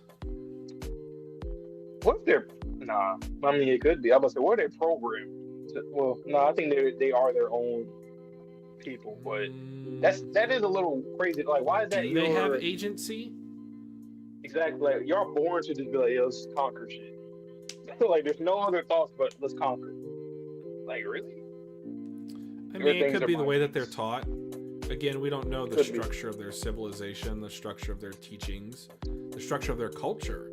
But they're outside like of the Elbath Viking warriors. It's just like wait a minute. Your culture is to go across the star systems and kill people. I have a question. Do you think the Sumerians got outside of that, the whole 666? Like, do you think that they went beyond that, or were they like somewhere within it, and these aliens, colonized or killed them?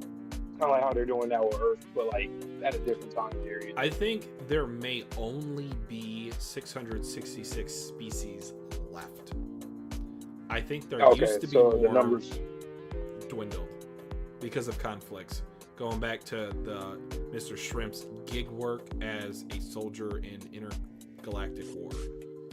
So the fact that he got that memory, the fact that Roku got that memory, this is really opening up some doors for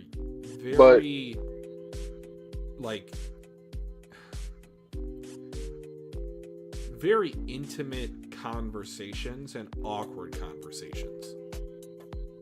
So we're on the same page that the 666 are within this galaxy, and then these aliens come from outside of it. No, they could be from within the galaxy. They could be one of the 666. But damn, just the way that Roku said it, it's like, I know all of these, but I don't know these people. It's like, how not? How did you? How? I mean, I'm not saying it's not possible, but it's still kind of. Again, they could be a conquering species from another galaxy that just so happened to show up to our doorstep. That's what I'm thinking. That's why I asked. Do you think that the Sumerians went there? They got all the way to their galaxy, or did this happen in our galaxy? No, I think this happened in our galaxy. I think that maybe they were on the outskirts, the Sumerians of our galaxy, and they were just the first. The village that's at the water's edge was the first to get pillaged. Do you think that we went through resets, like humanity so?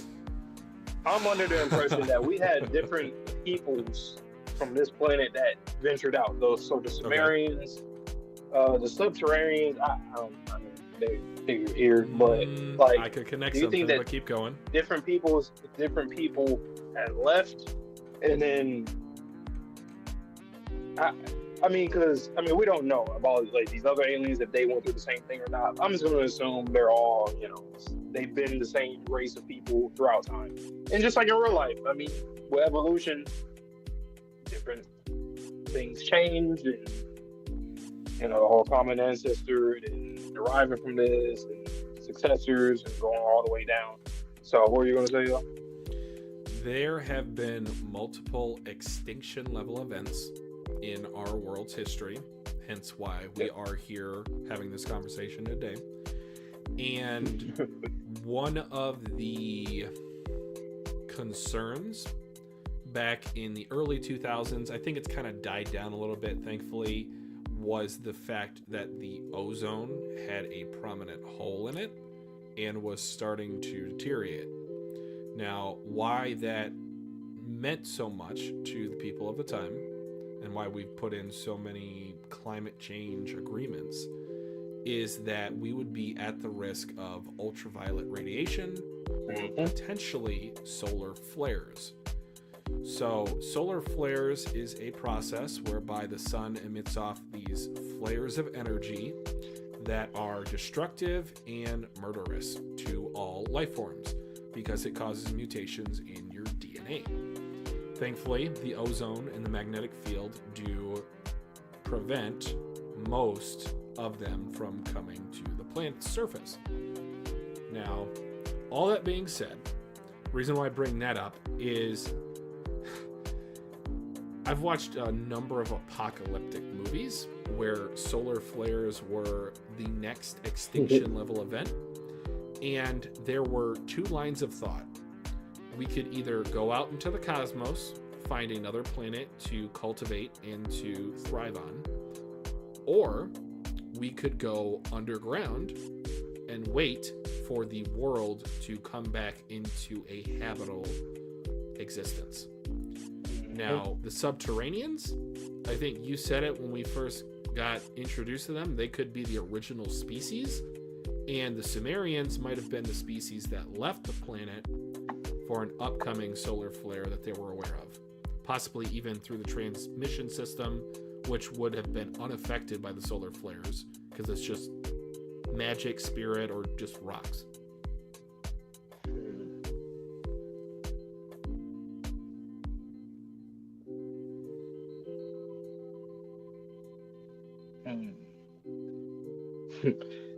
It still would be wild if, for some reason, all life forms derive from Earth and Dandadan. That would be, I mean, is the fact that the transmission systems is a thing in general, like that could be seen as like groups of people. Like you think about like the Noah's Ark. You assume it works both real ways. Life, One Piece, that people got shifted to another place. It's big enough to ship a lot of people, while other people probably remain here, and then that's how we have these different groups of people. So, I mean,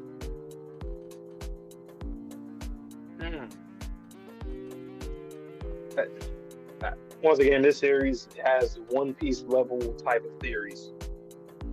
It's just, there's so many theories. Like, I can't wait till we catch up because I want to see some theories from people.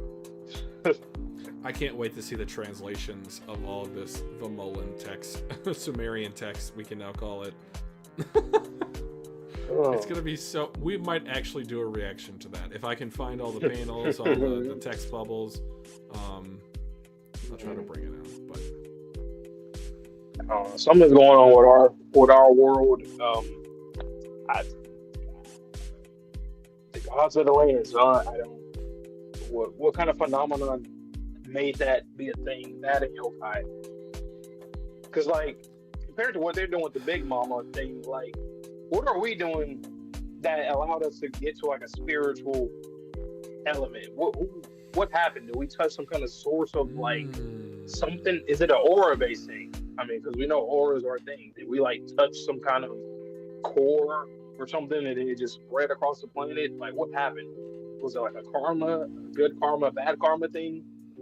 I don't know. I mean, we could even get an analogous conversation or a dialogue that started because, oh yeah, these aliens, they're terrible. Look what they're feeding to Big Mama. That is atrocious. And then you look over there at Earth, it's just like, oh, we create our own people and cause traumatic experiences to where they can't move on after dying. And then we decided to create a void that erases their entire existence just so that we don't feel bad ourselves about the fact that we created the yokai, so we don't have that guilt anymore because we ourselves forgot. See, Tatsu, he's toying with me. Because after all, saying all that stuff, like, and you're right, the animosity thing is just not a thing. That's just in their nature to do that. So it's just kind of funny and ironic that we see this, we're like, damn, that's crazy. Just kind of like in real life when people think about aliens, like, honestly, can we ever like be like, oh, they're morally bad? Oh, we're humans, they're different. Like, I can't say it's the same way we look at a cow. It's the same way that we look at like an ant. It's like levels of existence. Said, though, when we do it to ourselves, oh yeah, that's some taboo shit. Why would you do it to yourselves? At least these ones, it don't look like they're doing it to each other. So they seem pretty in lockstep and key with one another. Imagine that's the promise. Like the promise or the deal is to like, if you want access to power or technology, you take it from other people. But if you do it to your own people, it's like it's just very inhumane. Like, how could you? It's like, how could you use your own people, your own babies, your own? They did mention that the Sumerians, they decreased the size of the government, so maybe that was a shift in thinking, to where the whole universe was in agreement. Hey, we all have to guard our own borders. Not to get too political, we all have to have a military force that is capable of defending itself. And we have to be able to accept the fact that if there is a stronger bully on the playground, then we have to accept whatever the consequences are. Because what's worse than war? What's worse than war? There's two answers to that I can think of in terms of like one being war itself, so war crimes. It's like, what the fuck are you doing? And also the other one I would say is probably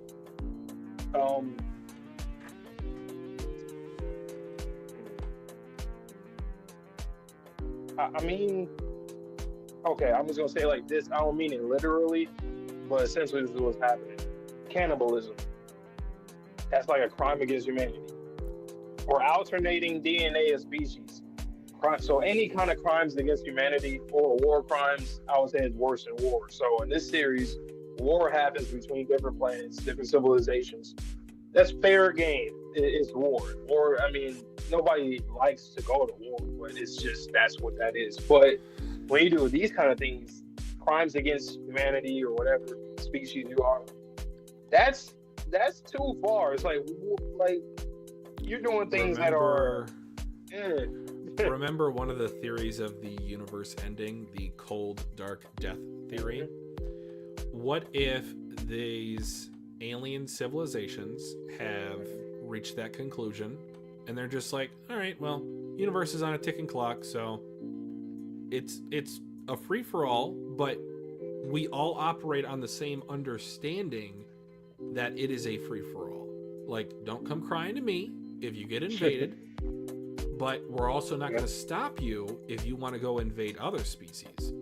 But we're also not going to look down on that other species for defending itself. It's just a numbers game, just a resources game, just a limited amount of energy in the universe. So Earth, we did some fucked up shit. So I'm just waiting for, I mean, we've already seen it. Acrobatic Silky, like we already see these things. Reiko, once we get to that, we already see how horrible humanity is. And we even in real life, we know how bad we Episode are, 4. Exactly. So with that being said, I think maybe we did do something taboo by utilizing our own people to gain an advantage of like, that's just defending ourselves. That's ridiculous. Like you're utilizing, and it's crazy to say it out loud, but that is crazy. I feel like people would make that decision. I don't know if I would make that decision. Exactly. Hopefully I'm never put in that position to where I have to choose those closest to me or someone else random, again, going back to the charity conversation. I never want to be put in that situation, like, knock on wood. But you never know what decision you'll make until you're in the moment. Exactly. What a great conversation. This was I don't know why volume for philosophical conversations. That randomly just reminded me of probably a real loose comparison, but it reminded me of in Naruto, what's it called, the three-way death block or something, where there was Orochimaru, Tsunade, and Jiraiya. They were on a mission, and I think Jiraiya got injured, and then Orochimaru was going to kill him to put him out of his misery so that him and Tsunade can escape. But Tsunade didn't want him to kill him, so instead she told him to wait until they could get like reinforcements, just hold out here for that. And then he eventually waited. He almost did it, but then reinforcements came and then they saved him. So it kind of just reminded me of like doing certain things to your own people is like, whether sometimes it can end in like just tragedy. Like it could be very tragic versus like holding out hope or optimism that you can find your way through the situation. So basically, relating it back to Dandadan, it's like, don't utilize your own people or sacrifice them when you should play the game fair like everybody else, and just find out it is other solutions. Don't have to kill yourself or kill, like, you don't have to do that. Like, it's kind of, imagine that reveal. That's a war crime. That humanity is on what type of tip we think they're on, and we find out our gravity was literally enough to where we have durable bodies. Their lasers don't work because of our moisture. We didn't have to sacrifice all these people. We didn't have to create this yokai and void system. What have we done? We can't get rid of it now. That realization of like, you've made an unchangeable decision. You've done something that cannot be reversed. This is One Piece and AOT. Too far. Because there's like a Void Century / Titan elements to this series. It's like, what do we literally rank have the Titans series? in this series. Rank it? Right now, it's shit, man. It's like knocking on the door of a 9. I'm not gonna lie to you, but I'm not gonna call it a 9 yet because there's still so much we don't know. But he's doing everything right. I prefer I'm gonna say the 8.5 letter system. I'm probably in the same boat. I'll probably say maybe like an A-. I do want some of these answers eventually, and I'm willing to be patient. I know we're 12 out of 22, 21 volumes. But man, I see the writing on the wall. I see what he's cooking, and I know that the payoff can just satisfy an itch I've had since I started this series. Now, granted, I don't know, Sherm, you said this is your favorite arc. I hope it doesn't peak. A lot of other series that we've read have peaked. I don't know. This series, I don't have that. I don't have that inclination that this will happen to this series, but I also didn't have that inclination with a couple other series that I've read. So I'm still leaving the door open. I'll say A-. There's so many questions. Like, I just find it very impressive that he's writing in a way where it's like, once again, you can only really compare it to Oda, where it's like, okay, the series is going on and on. You're not going to get your answers. You're going to get little hints and keep going on and on. That's a skill. Because for one, that's patience. And two, it's like, think about it like this, right? Think about like if you're a writer, right? You think about all the good things, like all the great things that you know people will love for a series. The fact that you're able to write things that are just relatively like regular, not something that's like incredible, amazing yet, but it's still technically amazing for what it is, for the very normal essence of the writing. And there's things that I know Tatsu wants to get to, kind of like how Oda, he wanted to get to a lot of things. Yes. Look at One Piece right now. He's been wanting to get to this for 20 plus years, 25 years. So I just find it incredible that somebody can write very simply and it still be really good and serviceable to be like an A- grade that we said it was. And we know that the S tier things have not even been touched yet. Like, that's crazy good writing. A lot of people, like you just said, peak very early because sometimes they could be impatient, or just the way that they write the story, they want people to be, they want to grab the reader's attention, so they're going to introduce a lot of crazy shit early on in the series. Like, random, I'm going to say like Aizen, for example. That whole plot twist. That's very early. That's the first big arc of the series. And then you go off from there. Like, sometimes I think authors have to get readers' attention with something amazing.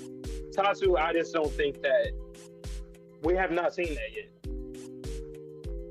It's like this isn't. I don't see this being a peak. Not even close to being a peak. I think it was Undead Unluck that I brought up this point, and I'll make it here.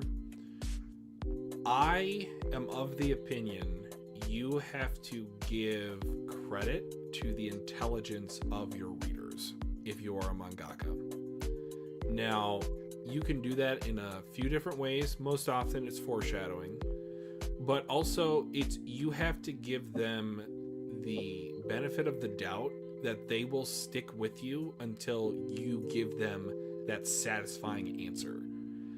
So we've talked about this series could now, after reading this volume, this series could literally go for 600 chapters, and I'd be like, yes, as long as we can keep up the quality. Now, not all editors, not all heads of editorial departments are going to be willing to give you that, but I will say that, to build off of your point, he's really naturally built up the story in a way that if you read the series for choreography, you got that. If you read the series for comedy, you get that. If you read the series for like the romance, he's one of the few shonen mangaka that is introducing great romance into his series. Yes. It's not just there. It's not like afraid of it. Check the box. He's doing it well. He's doing it some of the best I've seen in shonen, honestly. This is like really good advertisers. It's really good. Like this shit's good. Like I'm satisfied with the appetizers. I don't even need my meal. That's Sanji what it feels like. And like what Sherm said, he said he feels like it hasn't peaked. It kind of reminds me of like an athlete, right? That's really good at a young age. Say they're like 23 years old, but they're already like amongst the best in their league. And it's like you know that they haven't peaked yet. Like you know they have not peaked yet, and they're already that damn good. It's like, well, then when is their peak? Like, if this is not their peak, they're doing this. They're averaging 30. They're getting hat tricks. They're getting the home runs. They're doing all this stuff, and they haven't even peaked yet. It's like, what are they when they do peak? When they do get to that age of like 27 years old, 28? Like, what happens then? That's what Dandadan feels like to me. To do a quick recap for not only myself but also our viewers, think about what we've talked in just this volume's live stream. We've talked about slavery. We've talked about human sacrifice. We've talked about traumatizing cannibalization. We've talked about the Fibonacci sequence. We've talked about holograms. We've talked about technology that allows you to share the memories of someone's soul. This series has so much. It is the closest to me I think I've ever read to where this is like One Piece light. That is such a compliment. For someone that primarily reads stories for world building, that's just my main draw to any series that I read. This has everything that I want, and then, as you said, it's like the appetizers or like the garnishments. It keeps getting better. You have shonen romance. I never get that. You have comedy that I care about, that I laugh at. You have this choreography that gets better and better. The artwork, my God, we haven't even talked about this is a weekly series. Have you seen these double spreads? Have you seen these pages? Even the dialogue alone, like, it doesn't annoy me. Like, there's some series, there's certain things that characters say, I'm just like, why do you keep saying that? It's kind of stupid. I never feel like that in this series. Like, I don't know. It's just, once again, this is a long stream, but you guys can see, if you're watching this now, or just in general, from the VOD or whatever, you see the time of the stream. It's 3 hours, over 3 hours long, almost 3 hours and 30 minutes. So, there's a lot of discussions going on here. But, man, this is, once again, I don't think I experienced this too often with series. Like, even with One Piece, there's things early on where I'm like, oh, that's like a peak moment. Like, for example, I'm just going to throw this out. Like, say Usopp versus Luffy, or Nami, even early. Okay. That's a huge moment. That's in everybody's, the Nami moment, Arlong Park. That's like probably in a lot of people's top 30 moments in One Piece. And higher, honestly. Very good. Much higher. I agree with it. Yeah. And that was early in the series. I feel like Dandadan,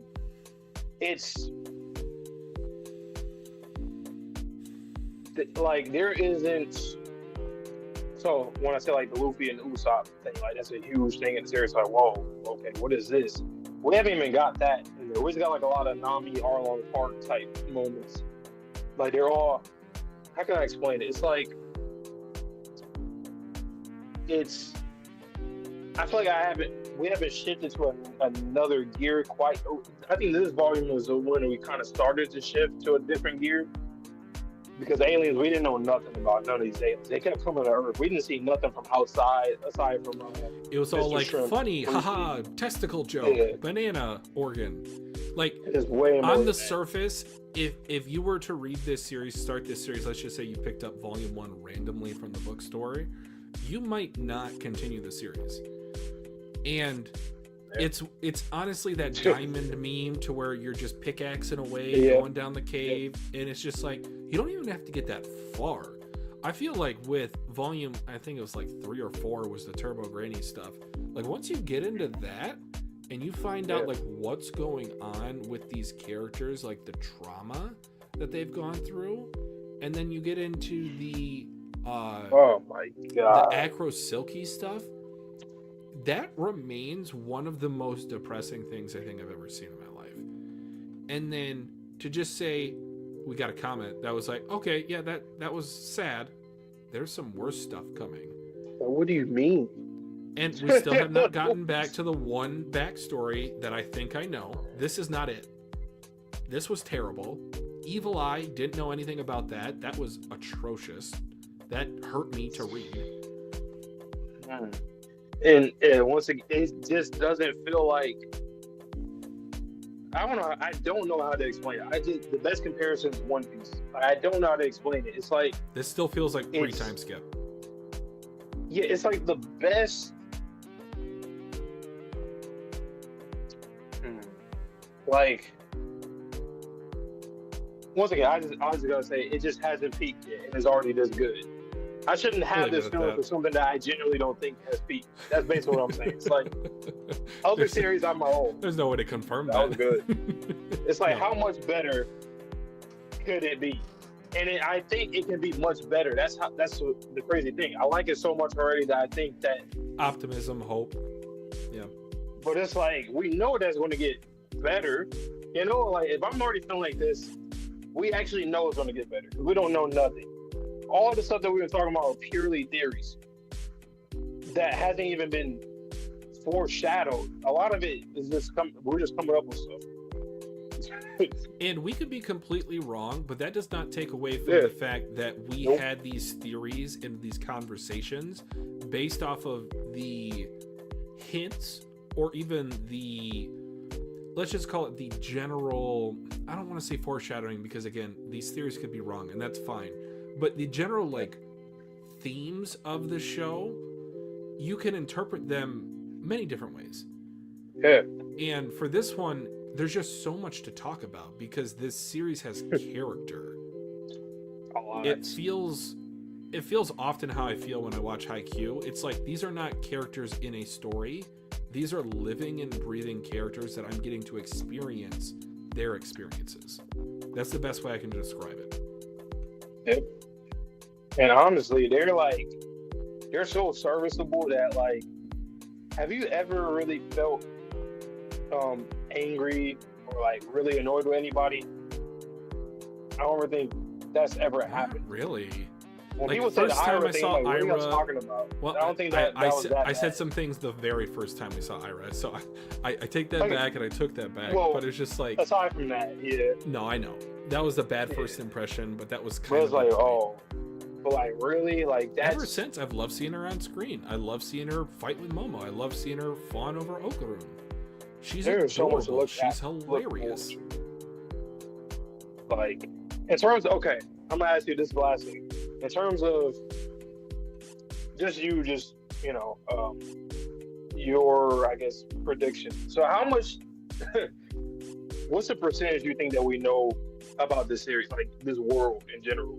What do you think That out of 100%? we know of the caught up story to this point, or that we will eventually get into? In general, the whole story, like even past what they're at right now.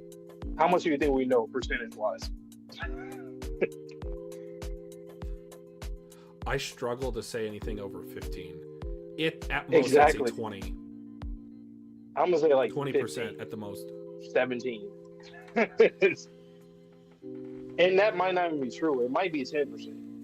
Because, like, I mean, okay, for example, the whole spiral thing. Like, that's something that's new. That's like, what? Like, I'm expecting more stuff like that. Like, we that didn't on even top of consider the Revelations. possibility of said insert X. And then astral projection. It's like, I mean, not to say that I didn't think that that wouldn't happen, but it's still something that happened. No, I'm like, oh, I shit. get what you mean. So, like, say Wait, for what? example, with the durability of human bodies, let's just say they introduce a concept. It's the blood. The blood is infused with spirit particles. Sure, yeah, that fine. If that's what you want to introduce, like, I'm all for it. I'm not not looking forward to anything. It's more so that whatever he serves up, if we keep with the cooking analogy, whatever he serves up, I'll eat it. Like, and I'm a picky eater, so that's saying something. And this series definitely has the ability to do a lot of mind-breaking things. I mean, it's already kind of started. Well, even that one panel that we both know about, but have blurred our eyes. Like, where does that come in? But great stream, great discussion. You guys see it, 3 hours, 30 minutes. That wasn't on purpose either. I just noticed it. But how you guys feel about the series around this time when you guys first read it, or if this is your first time reading it, how you guys feeling about it? And where does it rank for you guys in your favorite modern, so new gen series, or even all time? Like, is it a true all timer for you already? Let us know. I feel like, and this will be my final point, people too often want to discredit ongoing series for all-time list. But if you're enjoying it so much in the moment, who cares? It's your list. And like, if this is literally what gets you out of the bed in the morning, not to sound too dark about it, but like, if this is what gives you life, so be it. Like, enjoy it. Enjoy what life has to offer.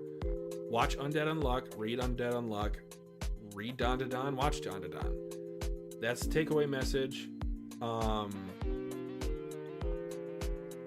People called Messi the GOAT for over a decade, and he was still getting more accolades. I mean, so it's like it can happen. Sure, I know you read a ton of series. That is such a statement. Yep. Man. Yep. Dandadan is different, man. Like, and honestly, too, this series might have a lot of seasons. It has the possibility to be the next big thing. I feel like if people get over that initial weird hump, I get it. It's not everyone's cup of tea. Even like the stuff with Momo and Okarun once they got transported back from Nessie fight. I get it. Mm-hmm. Some of those things, I don't know if that was Tatsu's choice, if that was an editorial thing, like, hey, just throw that in there. Like, I get it, but man, I get it, but you're just missing out on so much of a story that if you just ignore or put that off to the side, I'm not going to virtue signal here, but just enjoy this. All you guys' favorite series has shit that's like that or even worse. Let's be so for real. I know it might not happen in the first chapter. I get that, but I'm rewatching My Hero with my two IRL friends, season 6 and 7, and we just got to the point to where they're invading the hospital for Dr. Garaki and the whole controversy with his name, how it used to be Ujiko, the connotation of what that meant for Japanese society. I'm not going to get into it here because it's a long enough stream, but for like My Hero, like this upbeat like comic, like about superheroes, that has controversy. All series have controversy in one way or the other, and not all people like fan service, not all people will like romance, female characters, a bit of sexism in there. This is my last point. That doesn't mean that these mangaka are trying to glorify with it. That, like, I never understood why people think it's like the same thing when people say I don't like something, oh, so that means you hate this too, that too, that. No, I just don't like this specific thing. It's these mangaka are not glorifying these things. You can easily tell there are stuff with Momo in this series. He's not glorifying it. No. I wish it didn't happen this often, but if anything, the reason why I feel so uncomfortable is because he's not glorifying. There's other series that would make it not uncomfortable or not seem uncomfortable. And it's honestly, I think that uncomfortable. Yeah, like it clearly was like in the fucking hot spring. Nobody's looking at that and like it's comfortable. Like, oh yeah, like no. Maybe another series that might happen and it might be done in a way where it's like, oh, it's just funny. That wasn't a funny scene at all. Panel, nothing. That was not funny. Meaning as if like that's a very serious thing that's happening. But it wasn't a funny comedic scene like some other series would do. But I digress. Once again, great stream, great discussion. Batteries are dying. Sorry. We'll speed this up. No, it's me too. 50-50. All right, guys. Like so, Yamaguchi. I did release Haikyuu Season 2, Episode 2 earlier today. Check that out if you're interested. We're going to have Invincible up either tomorrow or maybe Thursday for Episode 4, 5 thereafter, 6 thereafter that. We're almost done with Season 3. That sounds crazy to say. Right. Damn. I know. Just another 2 weeks after 6, this 7, Thursday. But thank you guys so much for joining us tonight. Please like the stream if you're still here and you have not already. We really appreciate the 3 viewers in here. One of them, our boy Sherm. And again, don't be shy. If you feel like leaving a comment in the live stream, if you feel like leaving a comment in the VOD, we'd be more than happy and more than willing to respond to it accordingly. But with that being said, as Vante likes to say, stay safe, stay healthy, stay clean. See you in the next video or stream, and peace. Peace.